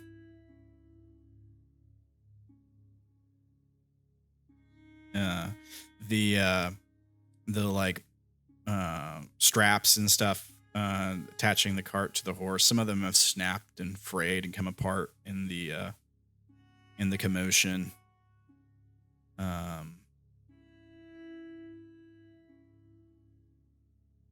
So something seems to be moving along the Yes, path, and killing travelers. yes, and given that it looks like it's going to keep hunting, should we try and hunt it? I have a feeling we're not going to be given much of a choice. The horse is also like slick wet with not just the blood along its underside, but with sweat. Sure. It's drenched.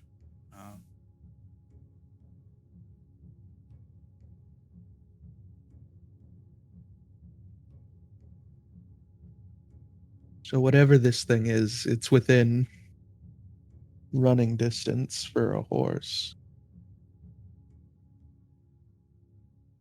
Well, which is a lot, so More accurately, it's within bleeding distance. Didn't bleed out before it got to us. yeah. And depending on what it is, this horse might have brought it directly to us. Well, then that's wonderful. I say we get some more sleep, and when it gets here, we kill it.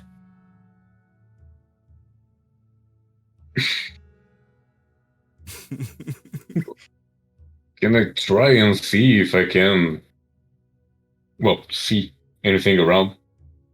Yeah, make a perception check. Try and inspect the Sure. area as you look out into the darkness. All right. Should I add the bardic inspiration? If you want to. If Brandon's given it again. Yep, that's why I'm asking. And the help, okay. Planters Sure, it's the last one I got, so. and bardic and perception, so 31. A crit. You Yeah. You stare out into the darkness. The Emperor's sight empowering your gaze. As you look out, you don't see anything. You don't hear anything. Nothing approaching. Nothing on 300 feet. 300 feet. No, there's nothing. There's nothing. You're All right. You're fairly certain. Like you can see very well. You're looking at all the coverage on either side of the road, the foliage, anything could hide behind. Anything might use as cover in the darkness, trying to slink up on you. And you kind of like stare out for a few moments. You check both sides too. You probably check behind the caravan as well, just in case you're looking around. You don't see anything approaching. You're pretty confident there's nothing trying to sneak up on you in the darkness. All right.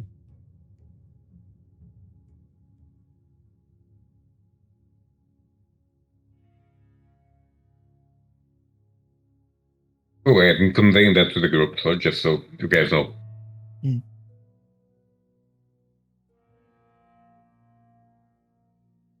Yeah, you relay that. As bizarre as it is, I can't see anything around. So, do we just continue watch like this didn't happen, I guess? Yay. Yeah, it's about time for your watch to end after all this ruckus anyway, Oats. As I change shifts with Medane, yeah, I would ask him if he could help me interpret my vision or dream from the night before. He seems Be happy to. I'm not sure what it meant, but I've never dreamed of anything like that before. I was alone in the desert, carrying my burdens, when something explained to me I would be the last thing written on stone. That my persistence, endurance would smash through as I slick through the cracks, and that it would help me if I let it feed on the thing my silence left behind. You hear this soft, almost like a whisper in the back of your mind. Oats, it says,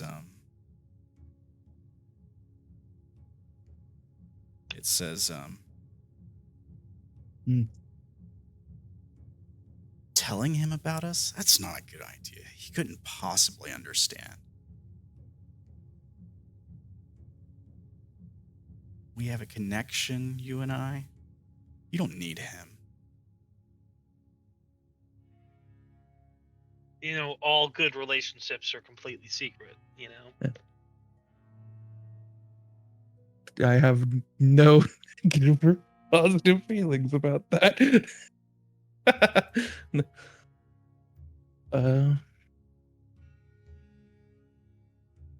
Can I insight Oats there, DM? Yeah, because Sure, yeah. I can roll performance to see if I even. I cannot. It's a critical failure. It's a 13 because of portent. Okay. Yes. Yeah, with the 10, I wouldn't be able to hide it, so he could tell I heard something. Yeah, you see his eyes kind of dart around. You see something on his face. It's like he senses something. You could tell something's happening. I don't know that you know exactly what, but you can tell he's feeling something or sensing something. Kind of catches him off guard for a minute. He tries to compose himself.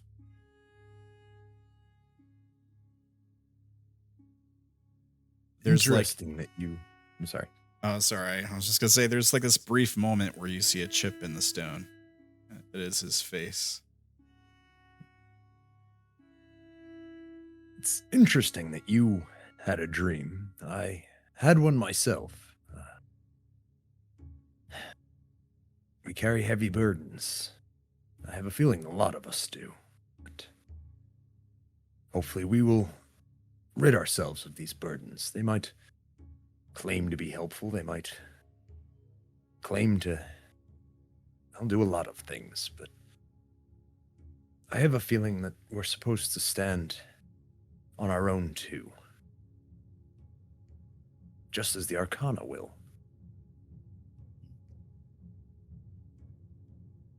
I don't know. My burdens have always made me strong. Kept me strong.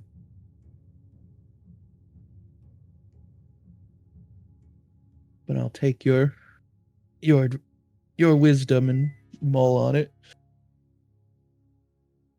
And if you could, I would take a reading on that at your leisure, of course. Of course. I know not much of the earth, but what I do know of fire and starlight is that which burns the brightest, is extinguished the fastest. Maybe your burden makes you stronger. I'm not sure. Whatever my burden is now, I don't think it exists in starlight. And with that, I would go to bed. All right. Did you want to take time to do a quick reading? Yeah. If I didn't know if he was going to do it now or later. I didn't want to slow down the game. Up to you guys. I'd either or. Also not wanting to slow down the game too much. Hey, you're not slowing it down for me. We got quite a bit of time left if my clock is right. And plus, I think this is interesting, and this is one of his goals. But all right, then. Let's get I'll on. take it now. Yeah. No one's opposed. Let's see here. Shuffle. Bloop. Okay. Let me come back to the screen you guys are on. That'd probably be a good idea. Bloop. There we go. All right. So, first card. Past element playing an impact on the future. Now, the subject of this reading is what exactly? I want to hear it in your words. The subject would be the vision or dream I had, where I have no idea how to pronounce his name. Yashral appeared to me. Yeah, I was thinking, I don't know either. I think maybe it's Ishiral. Let me see. How to pronounce.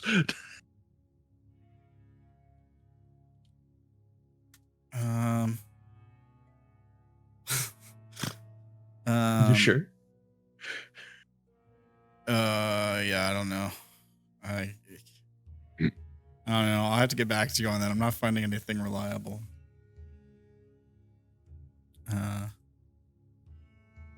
Here, let me try here. Google Translate pronounce it Ishiral. Ishiral. Ishiral. That works too. Let me see. Let me just see.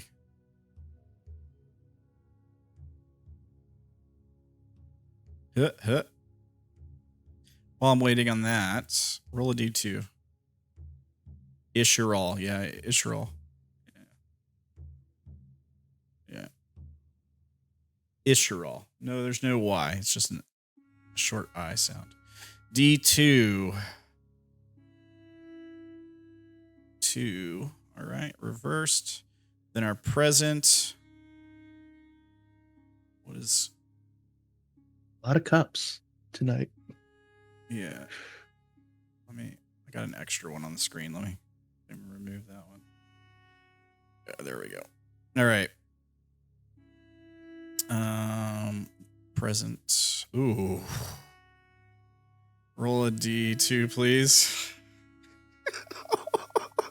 If I recall, high number swords cards are not good. You can probably tell by the image. D1 upright.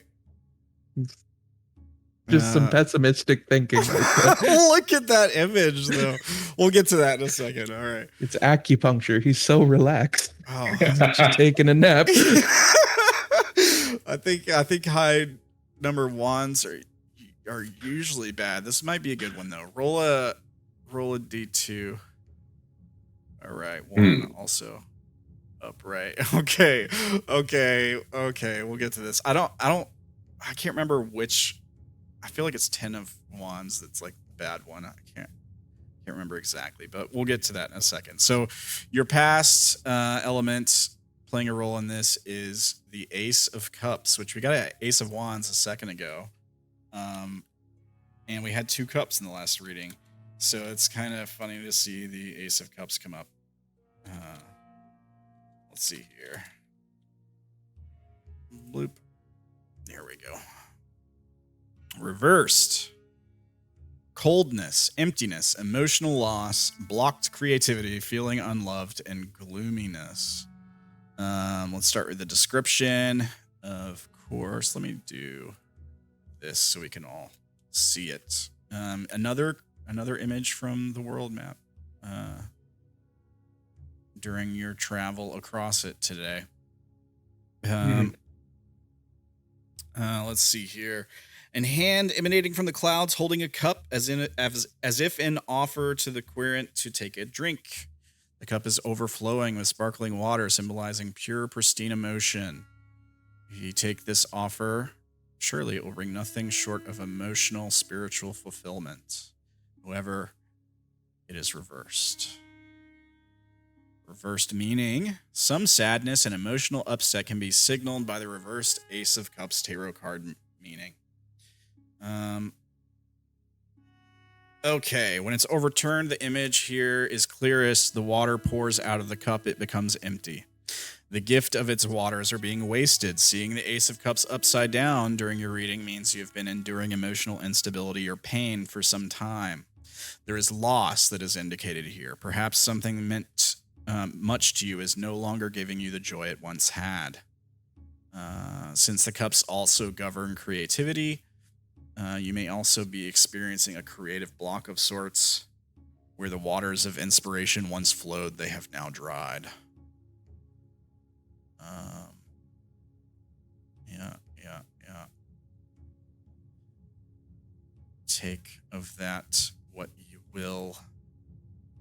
We'll move on to the present card. This very interesting card, the Ten of Swords. Oh boy. Oh boy.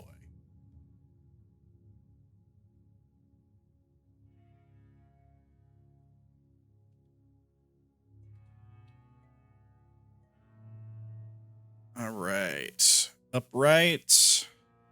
Ten of Swords represents ruin, failure, bitterness, collapse, exhaustions, dead ends, victimizations, betrayals. This is your present. I think it's very fitting, actually. You don't think it's very fitting? No, I do think it's very fitting. All right. Here's the description of the card. Another one of the most striking and ominous cards in the deck. The Ten of Swords shows a man lying flat on the ground with his face facing the dirt. He is covered with a red cloth from chest to legs. 10 long swords stabbed into his back. He may not have seen this coming. There's a terrible stillness in the air. The sky above is black and cloudy, indicating fear and negativity associated with death. The waters in front of him are still with no ripples, adding to the eerie stillness and finality of this card. Looking into the horizon. Go ahead. He might not have seen the first one coming.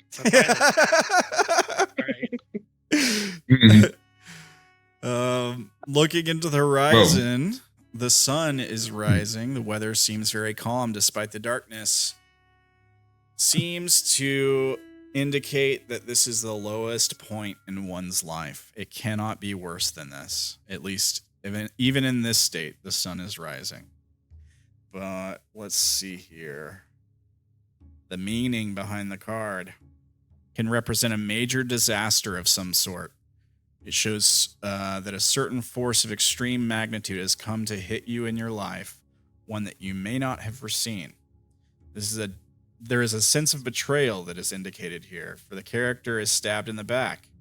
This seems to be a reminder that despite how much we try, we cannot control everything. There are things that are beyond our ability to change. Here, this situation is unavoidable.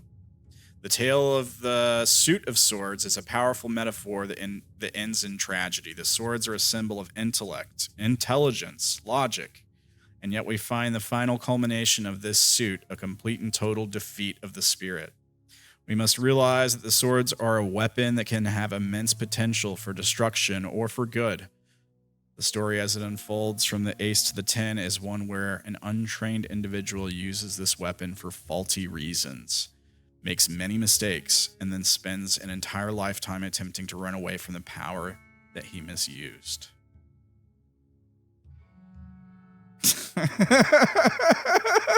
Very fitting, right? Yeah. So anyways, that's what I love about these readings, is like you always get stuff that's like, wow, that makes a lot of sense actually. All right, now on to our future element here, our possible path forward, the 9 of Wands.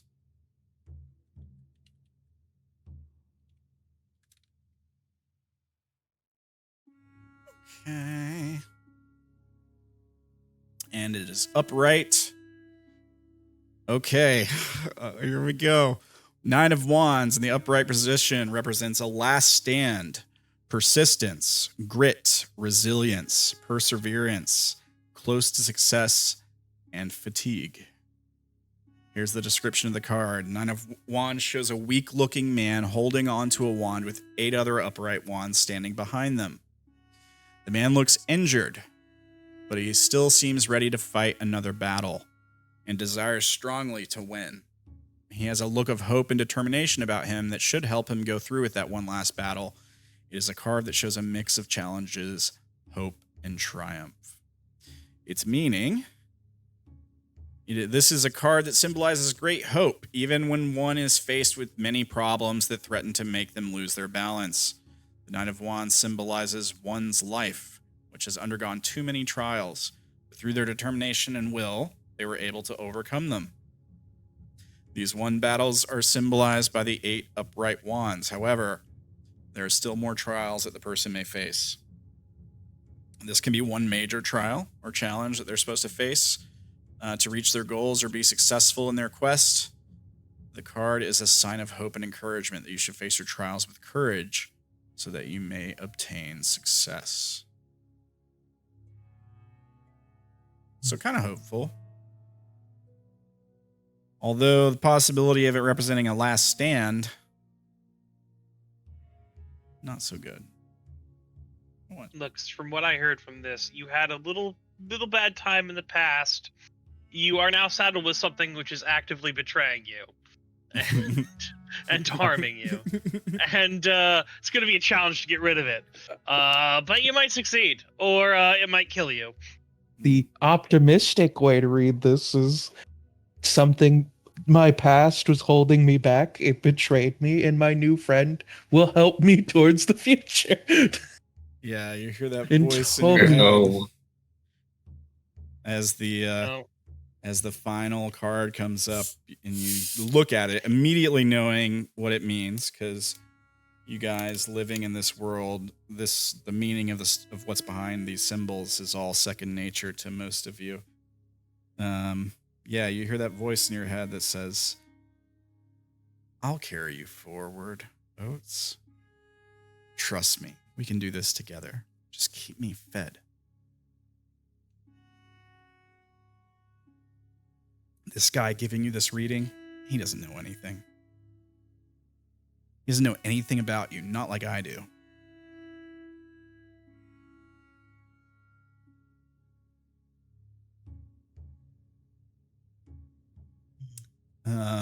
Yeah, and that's the end of your reading. So you head to rest for the night. Yeah, the tentacle monster in my head. See, it told me everyone else was lying to me. I can only trust it. Yeah. It's I really wish I didn't fail that stupid insight check. I believe this thing. Yeah, it's like as you head to bed, all this swimming in your mind, you start to shut your eyes. You hear that voice just telling you, "You're the strongest one here, Oats. You don't need them; they need you.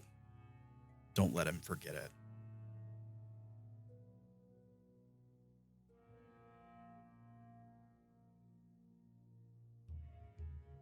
Can I roll an insight check on that, or do I? Sure. Do I maintain the critical fail I had? You can roll an insight check on it to see if you can get a read on it. 15 insight.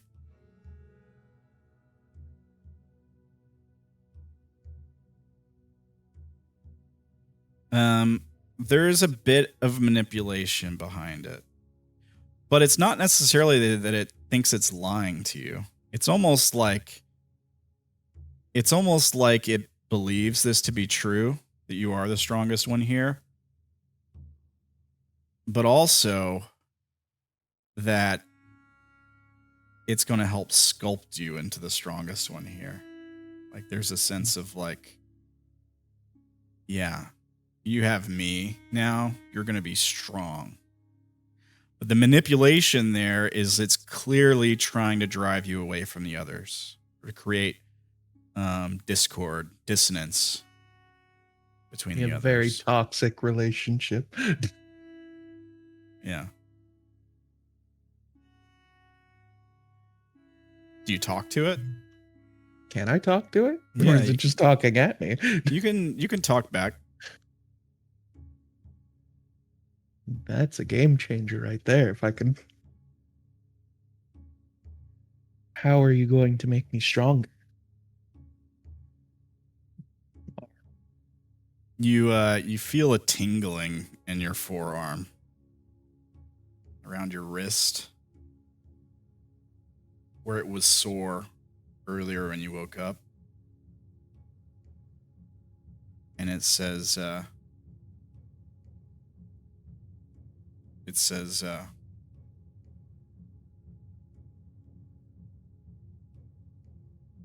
we just need to help each other.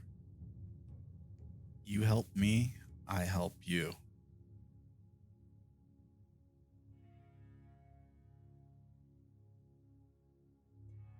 I nod. And what do you need?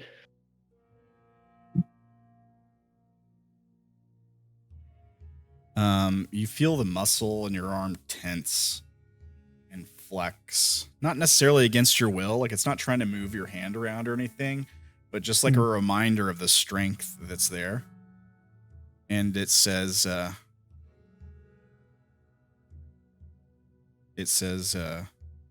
you got such strong hands, Oats. You should use them more.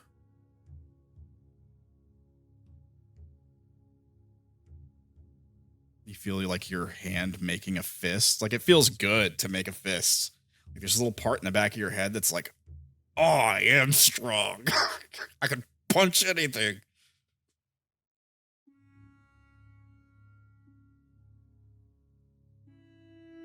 So you need me to fight? To move forward, to continue defending my friends.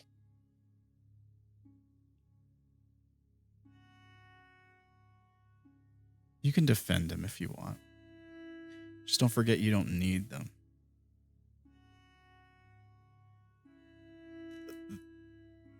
The fight, rage, the thrill of it, that's where we live. That's where we're strongest.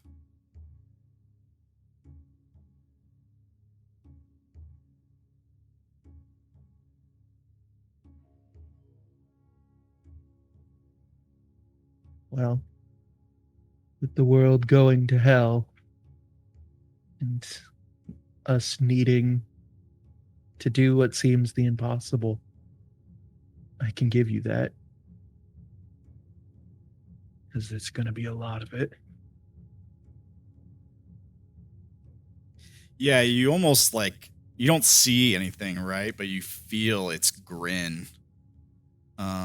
This like Cheshire smile in the back of your mind. And it says, see, now you're getting it, Oats. So glad I was listening when no one else would.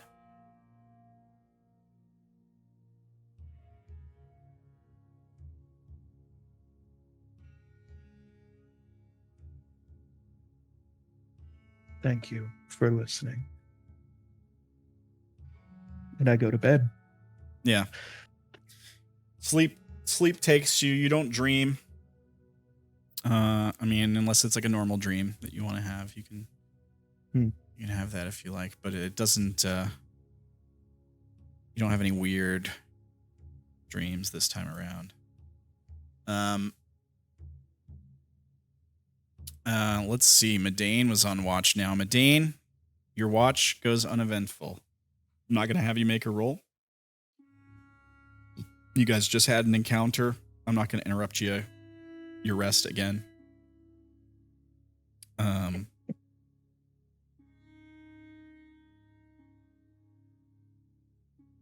What do you do during your watch? You just sit quietly by the fire? Or are you thinking to yourself, doing research on anything? I'm going to be working on inscribing a couple spells in my book. Okay. Getting the finishing touches on those new ones. And making a note to tell the others But I think something might be wrong with Oats.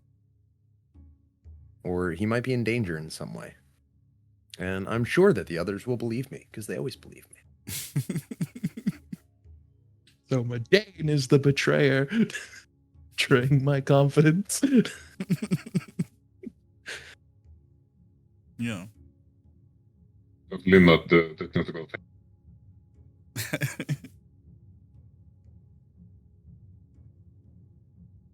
All right. Tentacle Yeah. monster. I tell you, one of them here will betray you tonight.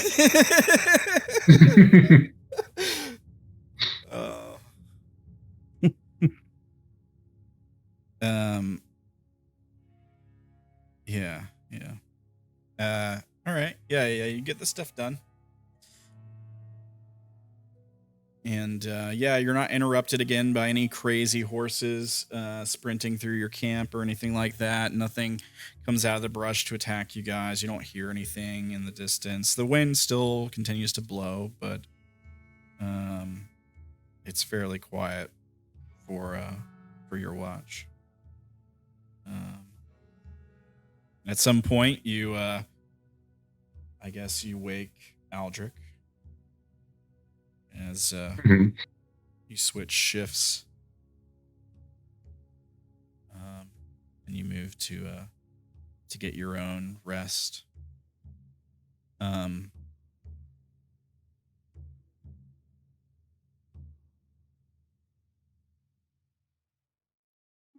Yeah.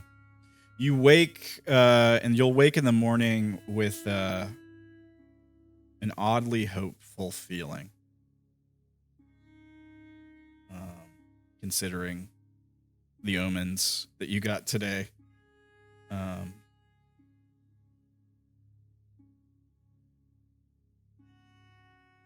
Aldrich, what would you like to do during your watch, sir? Well, I'm not really happy with the whole situation, so I'm going to focus on staying on the watch. Okay. Yeah, you diligently keep your eyes open and your senses alert during your watch. A practice you've honed over the years as a soldier in service of the Emperor. Once again, there's no interruptions. It's quiet. Just the sound of wind through the foliage of the sort of like tropical forest. And at some point, your watch ends. And it's time to wake Ekko if he's sleeping. And let Ekko take watch. Hey. Right. How did you so? Question, Ekko. Yes. Were you sleeping? Like I said, I've been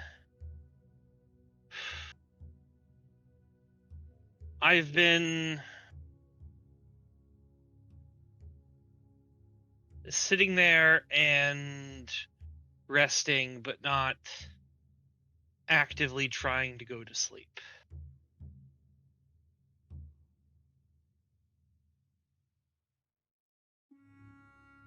Sitting there thinking about things.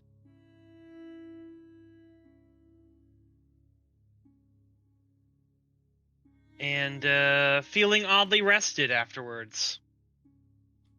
Right. That's the word. That's what I was looking for. Make a wisdom save. All right.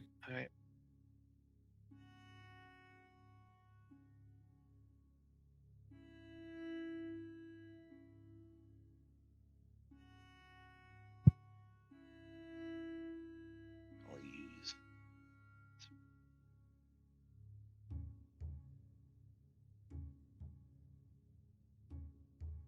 boop down on that, and 19. All right. Yeah. You get the benefits of your rest. Mm-hmm. Nothing out of the ordinary happens.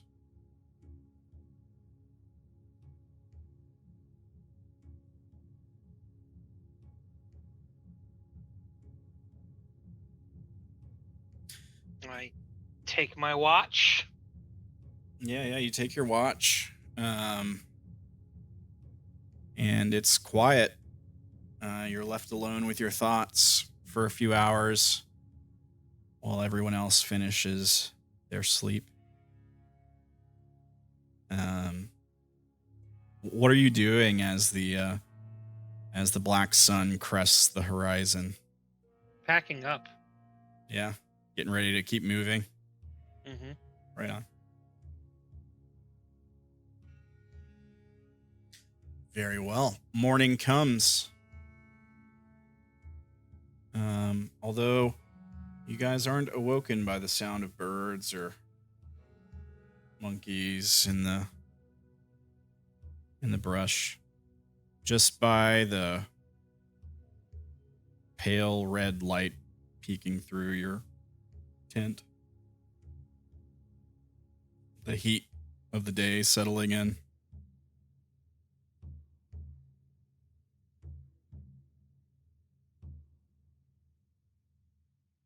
What do you guys do as you wake up?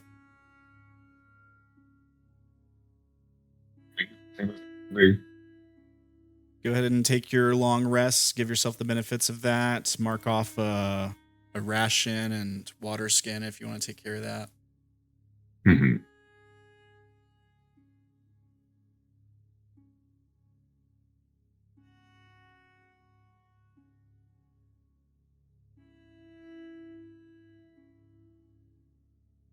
As you all sort of get up, some of you saying your daily prayers, taking the time to re-equip all your gear.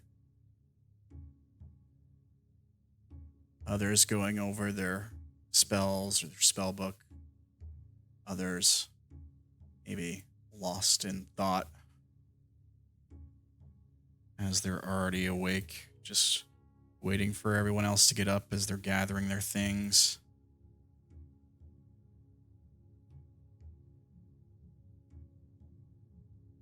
And perhaps one of you with faint conversation that played out just before you fell asleep last night echoing in your head as you wake up.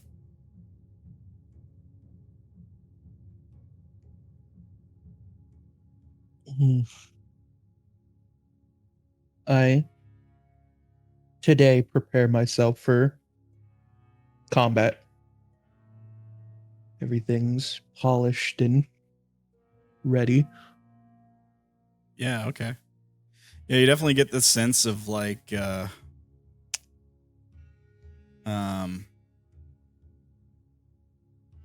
cold, icy determination, like the thing that comes to mind is that scene from Dexter in the first episode where he's like, tonight's the night and it'll happen again and again. You know what I'm talking about? Yeah. Where he's like talking to himself. That's the kind of sense you get as you're like getting all your stuff together. I even have a dark passenger. Yeah.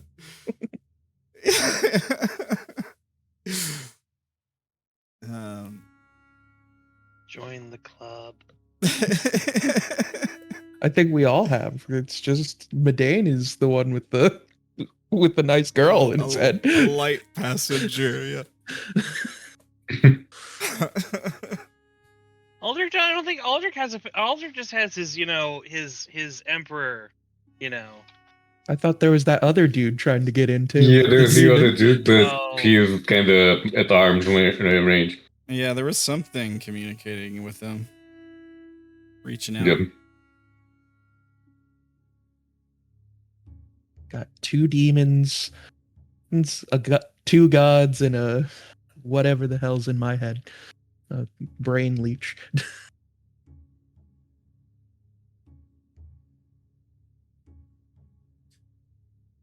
So And whatever the dude with no shadow did to Ekko in the first couple episodes. Yeah. Look, you should have hugged him. All right. Hmm. I'm hugging my tentacle. yeah. No, Yeah. quite literally. No, this is not the dude with no shadow. As much as I love to joke about like the dude with no shadow, nah, this ain't him. Hmm. Here you go.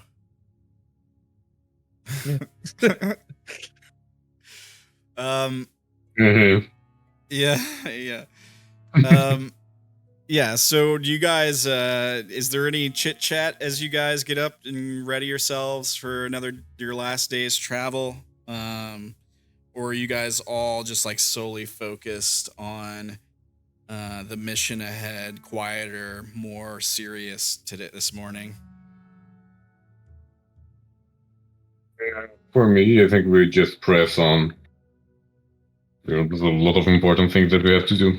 Yeah. Okay. I don't want to go nuclear. Yeah. Very well. I'm Yeah. quiet, ready, determined, locked in. Let's say. All right. So you guys pack up your things, eager to move forward. You should be you should be cresting the ridge and making your way to the outskirts of the city today. And you guys set off on your travel. Let's see here.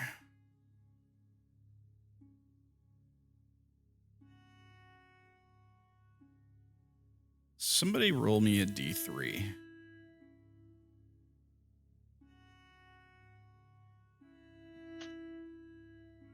Okay.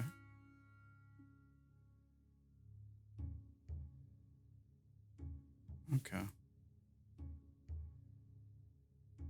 And let me get a D6.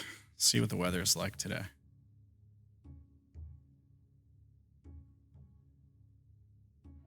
One.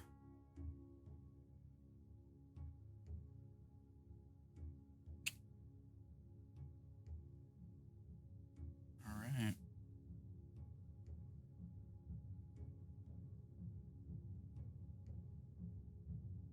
Check our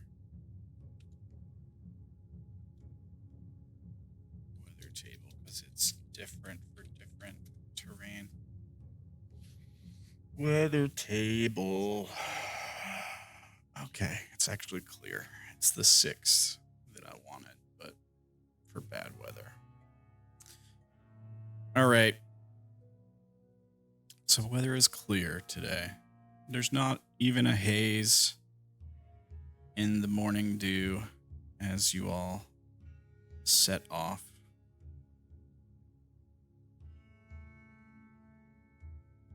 The red sky looming above you ominously as you all move through the day here. I'm not going to have you guys make survival checks for today either. Your morning is uneventful, quiet as you continue to climb this ridge, this mountain pass. You move on into midday, and that's when you get to the top. You crest the ridge, this mountain pass here, and you're offered a view.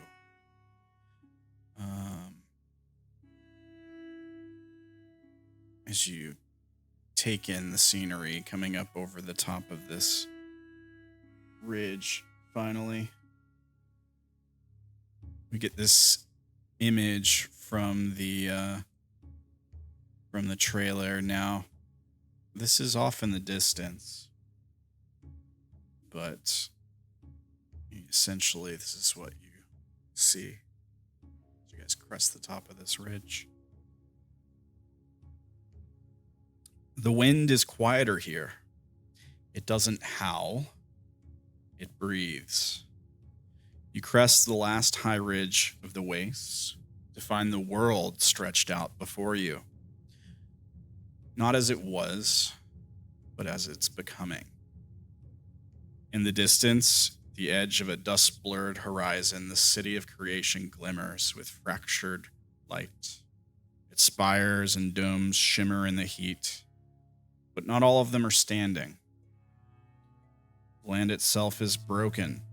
Cracks like veins run through the earth. Entire blocks of stone and steel lie tilted like the world tried to shrug them off.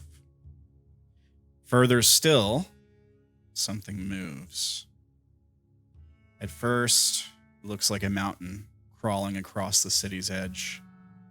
Then you see it breathe. A hill shifts. A road collapses beneath a step that takes a minute to land. It's not a beast. It's not a siege engine. It is the world wearing its own skin. A monstrous turtle the size of a city, its shell crusted with old temples, statues, soil. Entire trees growing from its back, some still burning. It does not roar. It does not strike. It simply moves in the distance. Whenever it does, the ground quakes with it.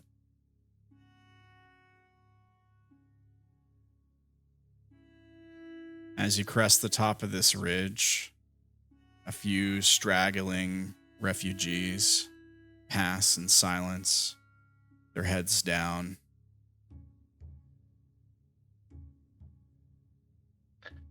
Asher is going to see this, look down at the city below, and kick his horse forward. He is going to charge down in. Yeah. You guys set off? Medane's gonna lean over to Oats before they do and go, "That one might count as more than one."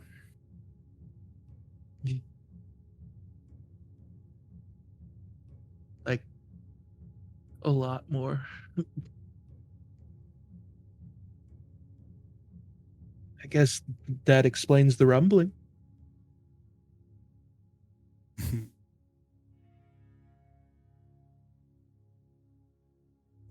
I guess we got to catch Asher.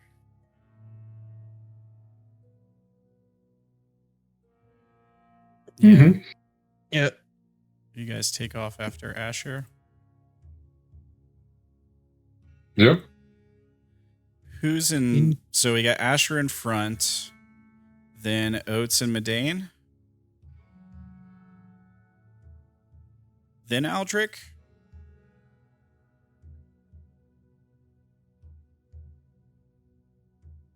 I'm good with either being backline or sandwiched between two stronger people. If we're, Yeah, I think the sandwiching would be better.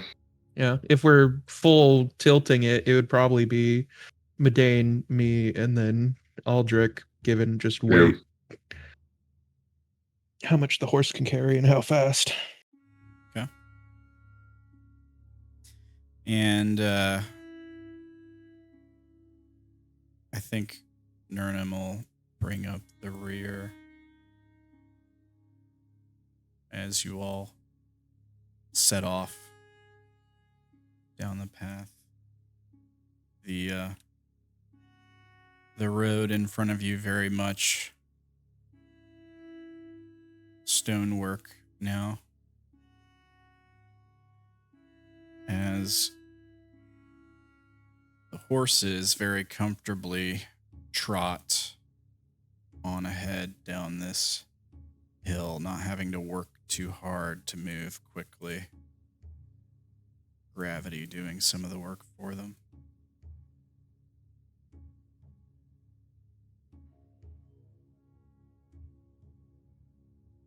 Let's see here.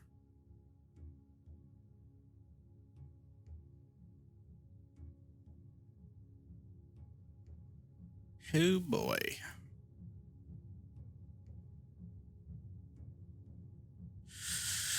Okay, let me just check some stuff real quick.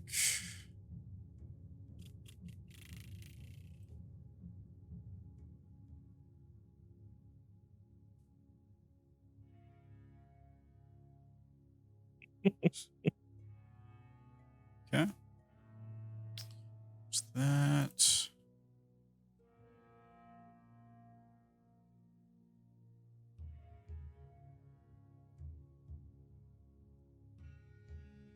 Cool, cool, cool.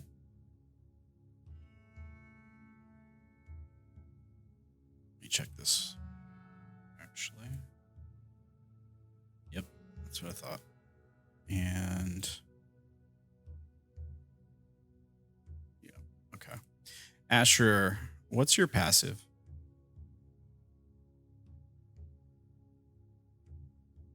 My passive is 15. If you mean my passive perception. Yeah. Let me do this.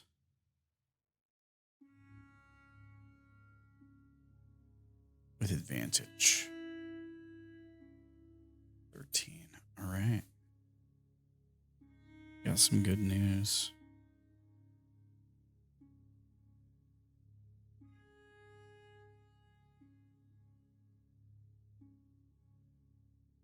You see it first, which is good because it doesn't get the drop on you.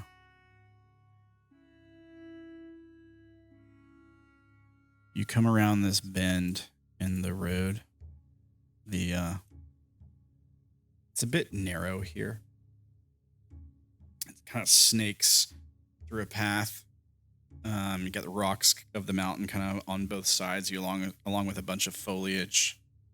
And you come around this bend and you see something just off to the side of the road, along the foliage, and it instantly brings you back to what you guys had seen the previous day. You see a tangle of vines, perhaps, kind of move, slink away from the road as it hears your approach around this turn. Let me put that. I'm going to bring you guys to this screen in just a second. That right? Boom. Okay, and then this. Is that all? Yeah.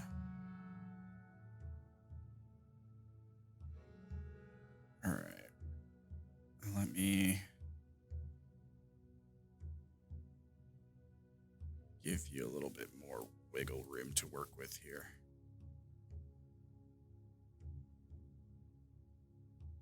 You guys in general catch up with each other as the horses make their way down the path. Although you're still in the marching order you started there. Here, let me show you what this looks like. Boom. This should work. There we go. So yeah, you come around this turn and you see this guy that's dead ahead of you off the path. This guy right here. You see him like slink off into the brush like he's trying to hide as he hears you coming. And he looks like this. And up to your left, you hear a rustle up on this incline, up these like boulders and overgrowth. And you look up and you see another one kind of like duck back into the brush as you're coming around this bend.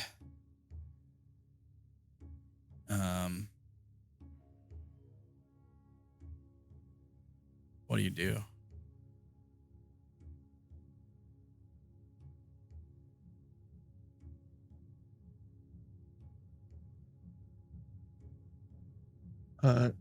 I come to a halt, signaling the people behind me. You don't. Well, yeah. I guess your passive's higher than 13, I would assume too. Yep. Yeah. Or, sorry, Anyone 11. pass? I don't see it. Sorry. Oh, okay. Yeah. Well, yeah. Until he says something. If your passive is lower than 13, then you don't see it. I suppose if you the check, my bad. you're good. Asher is going to call out who's there. And look kind of directly like to the side of one of them, but like not directly at it. Like almost like I haven't spotted them. Make an insight check as you're kind of like watching out of the corner of your eye, trying not to be obvious.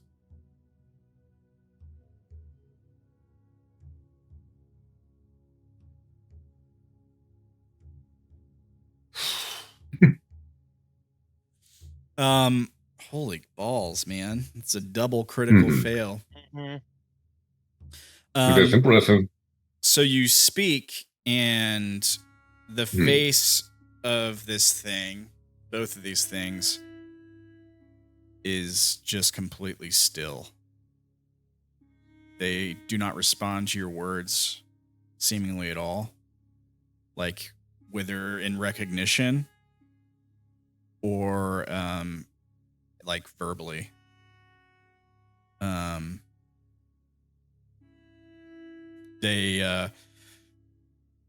They both kind of like crouch down.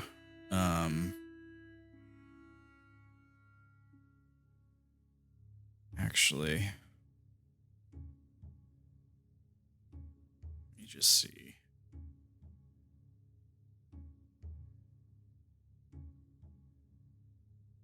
Oof.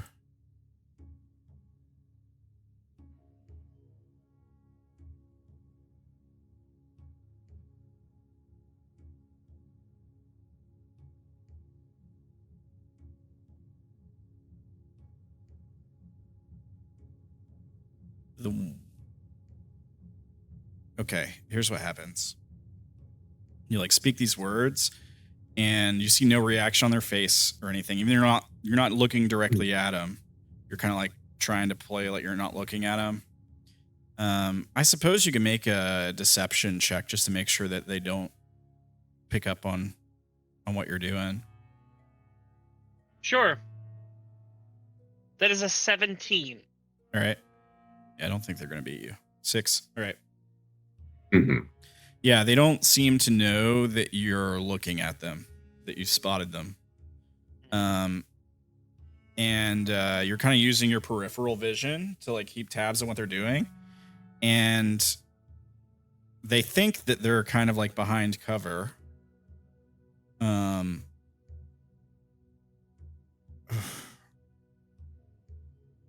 they don't even look at you. Like, they don't turn their head in your direction, but they both hold up a hand towards you, like with their palm pulled back so that their like wrist is pointed towards you.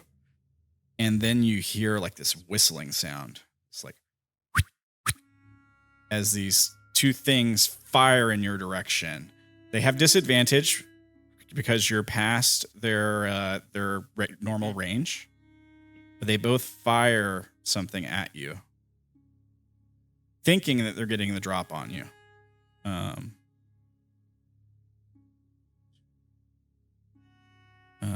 Disadvantage, so 9 and 11 doesn't hit, right? Yep, neither of those hit. Oh, did we lose? We lost Oats. I'm sure he'll be. Good. I'm sure he'll be back in a back. second. So these. You see these two like thorny like shards of wood whistle by you. Both of them go wide to either side, and you hear them clatter into the brush or off the stone behind you. And their intentions are immediately known to you. Like, okay, these guys they're attacking us. So right. we'll roll initiative. Make Should we sure do this their next turns week? already spent. I'll skip their first turn in initiative order. Let me clear initiative. Okay, it's already cleared on my screen, so you should be good. And just make sure you click your token when you roll.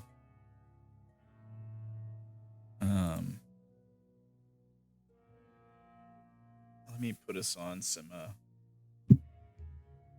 fight music, I suppose. Dooby. What's it? I like this one. Yeah. All right. And let me roll for them. Let's see here. There's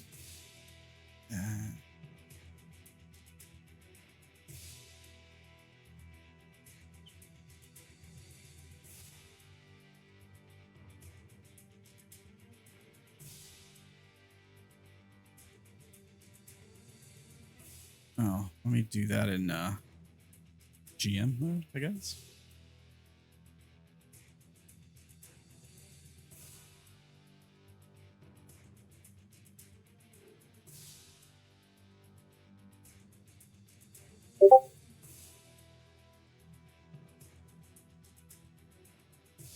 Oh, I got DMs I haven't looked at. Give me a second, guys. Sure. Is it nearly time? Do you guys want to call it at the start here? Still got like Well, I'm fine, but another half hour or so by my clock. But if you, I realize we're jumping into a combat here. It may take some time. If you guys want to call it and do the combat next time, we can do that. Up to you guys. Is there something big or plot important with this sort of combat thing there? Or is it just things that we meet along the way? I mean, it's not super plot thing, then it's fine. If it's going to be a drawn out combat, then I don't want to get into it. It's not a super plot relevant combat. I mean, it's just that these are the things that you guys have been wary about as you've been approaching, right? Like you've seen the signs of them. And there may be some tie to the world a bit, but it's not anything super plot relevant.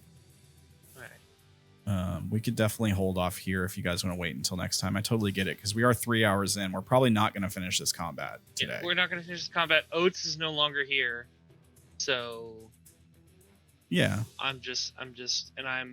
We heard from Oats. Oh, his whole neighborhood lost power. He DM'd me. Yeah, so Right. Yeah, that's a problem. Yeah, that definitely changes things. Yeah. Then we just wait and take it the next time. Yeah, we can wait and hold off until next time. That's fine. Well, you guys did good. You guys did good today. I do think we'll very early into next session, probably as soon as we get done through this encounter here, you guys are going to be at creation. And that's going to be fun too. So you guys did a good job. You did a good job today. Oh yeah, I didn't even realize the cams were messed up when we lost Oats.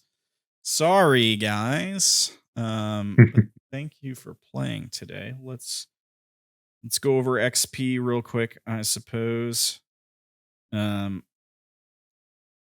Let's see here. No combats today, but the RP was thick and heavy. You guys did a good job with the RP. I'm gonna give you guys a 4. Everyone RP'd today. Everyone did a good job with their RP today. I'm gonna drop y'all a max for the RP. Lore quest. I mean, we got some lore today. We didn't make super huge amount of progress on the quest, but I'm gonna still give you guys a 3. And it could have been more, sure, but that would have been like rushing stuff along, and you guys had some cool RP scenes that were worth not skipping through. So I want to give you guys some credit for that. And you did get some lore and stuff today too. So rule of cool. I'll give you guys a 3 for rule of cool. As far as like what could have been done today, you guys did a good job investigating the whole situation with the elephant and dealing with I thought the way you dealt with the horse running at you in the night was pretty cool, actually. That random encounter. I thought the when you crest the top of the ridge, just like charging down was pretty cool. So I mean, there's a lot of cool interactions today. The interaction with Oats and the Ishiral was cool. I liked the interaction with Nurnam too at the beginning of the session. I thought that was a really cool conversation. So I'm gonna give you guys 3 XP for cool. That puts you all at 13. No, 10. 10 for the session. Which isn't bad. It's not bad. It's nothing to shake a stick at. And then next time we'll pick up here. Let's do goals. Let me bring up your goals.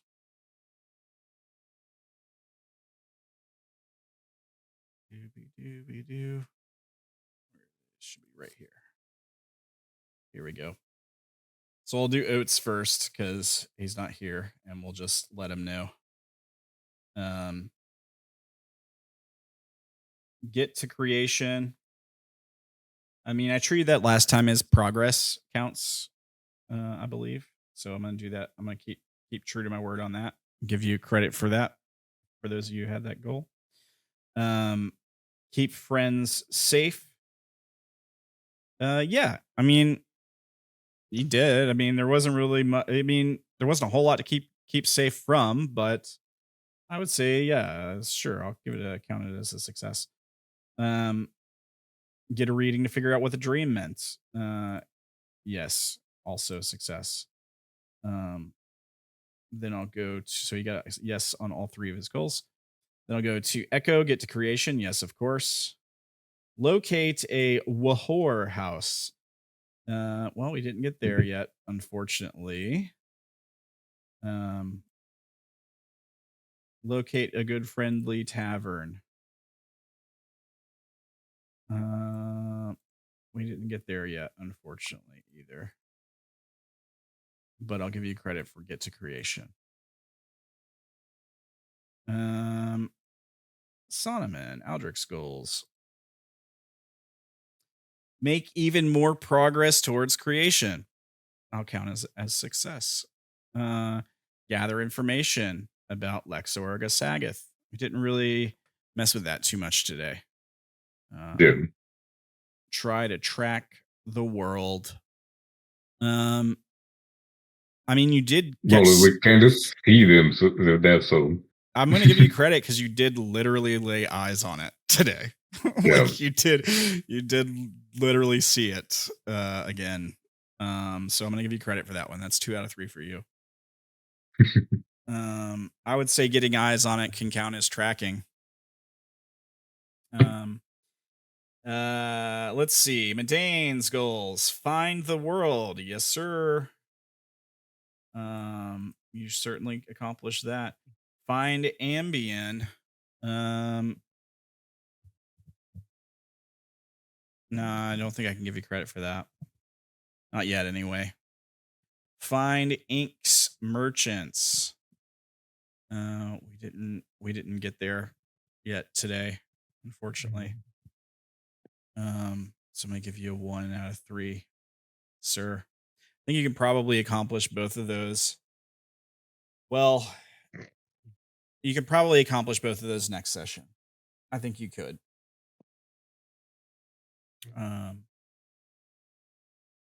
Or at the very least, make progress on them to the point where they would count as a success. Okay, last couple things. I need to get in the habit of properly doing this at the beginning of session. But guys, go check out twitch.tv/awiseman once. If you're watching on YouTube, the link's in the description. But check out Brandon's channel. Give him a follow. Tell him we sent you. Go check out his shows. He's got shows coming up this week, right, Brandon? You got a Thursday show now? Yes, the Thursday show. And there's the every other Friday show, which isn't on there. There may be more stuff coming, although that may be harder to produce and maybe more difficult to do, but we'll figure it out. Right on. Tell them about the shows, man. I said it's one is a Monster Hearts urban fantasy game where it is effectively been split up into currently there are kind of two groups of people going around there. One that's kind of playing Gossip Girl and one that's kind of playing Supernatural or Buffy, based on the crap that's happening to them. Yes. More interesting than that, there are things happening tomorrow over on this channel. Oh yeah, you guys are gonna have to tune in tomorrow for Defiant Ironheart Ambassadors. It's been picking up. We're officially engaged in a conspiracy to take out old what's his name, Magnus Nocturne now. There's been a lot revealed in the past couple episodes. Really the last episode with Morgana, Lady Morgana and Odell working together, and yeah, just tune in. It's been fun. It's been super interesting. I got to see some combat at the end of the last session. That was a good time. Yeah, tune in. If you like political intrigue, like Game of Thrones meets Supernatural, essentially, like an apocalypse world, Supernatural. It's totally worth a watch. It's a great time playing. Thanks for putting on that campaign, Brandon. Of course. So we'll be live with that tomorrow night, 6:30 Central, 7:30 Eastern. Here's my links if you guys want to find me around the internet. If you're watching this, you probably already know where to find me. And if you want to jump in our Discord, it's free, it's public. You can see the chaos memes these guys were posting throughout the session today. Great job with the memeing today, guys. You can ask lore questions. You can see art and stuff from the show. Join in the chats, ask us questions, poke us, call me names, whatever you want to do. It's free. You can jump in there. And I think that's all the announcements for today. Thank you guys for playing. I think you guys did an awesome job today. It's a fun session. Thank you guys for watching. I'll be back tomorrow. And of course, we'll see you next week with some more of Divinity and Darkness right here on Rambling Man TV. Indeed. Have a good night, everybody. Good night. Good man. Bye. Bye, guys. Bye.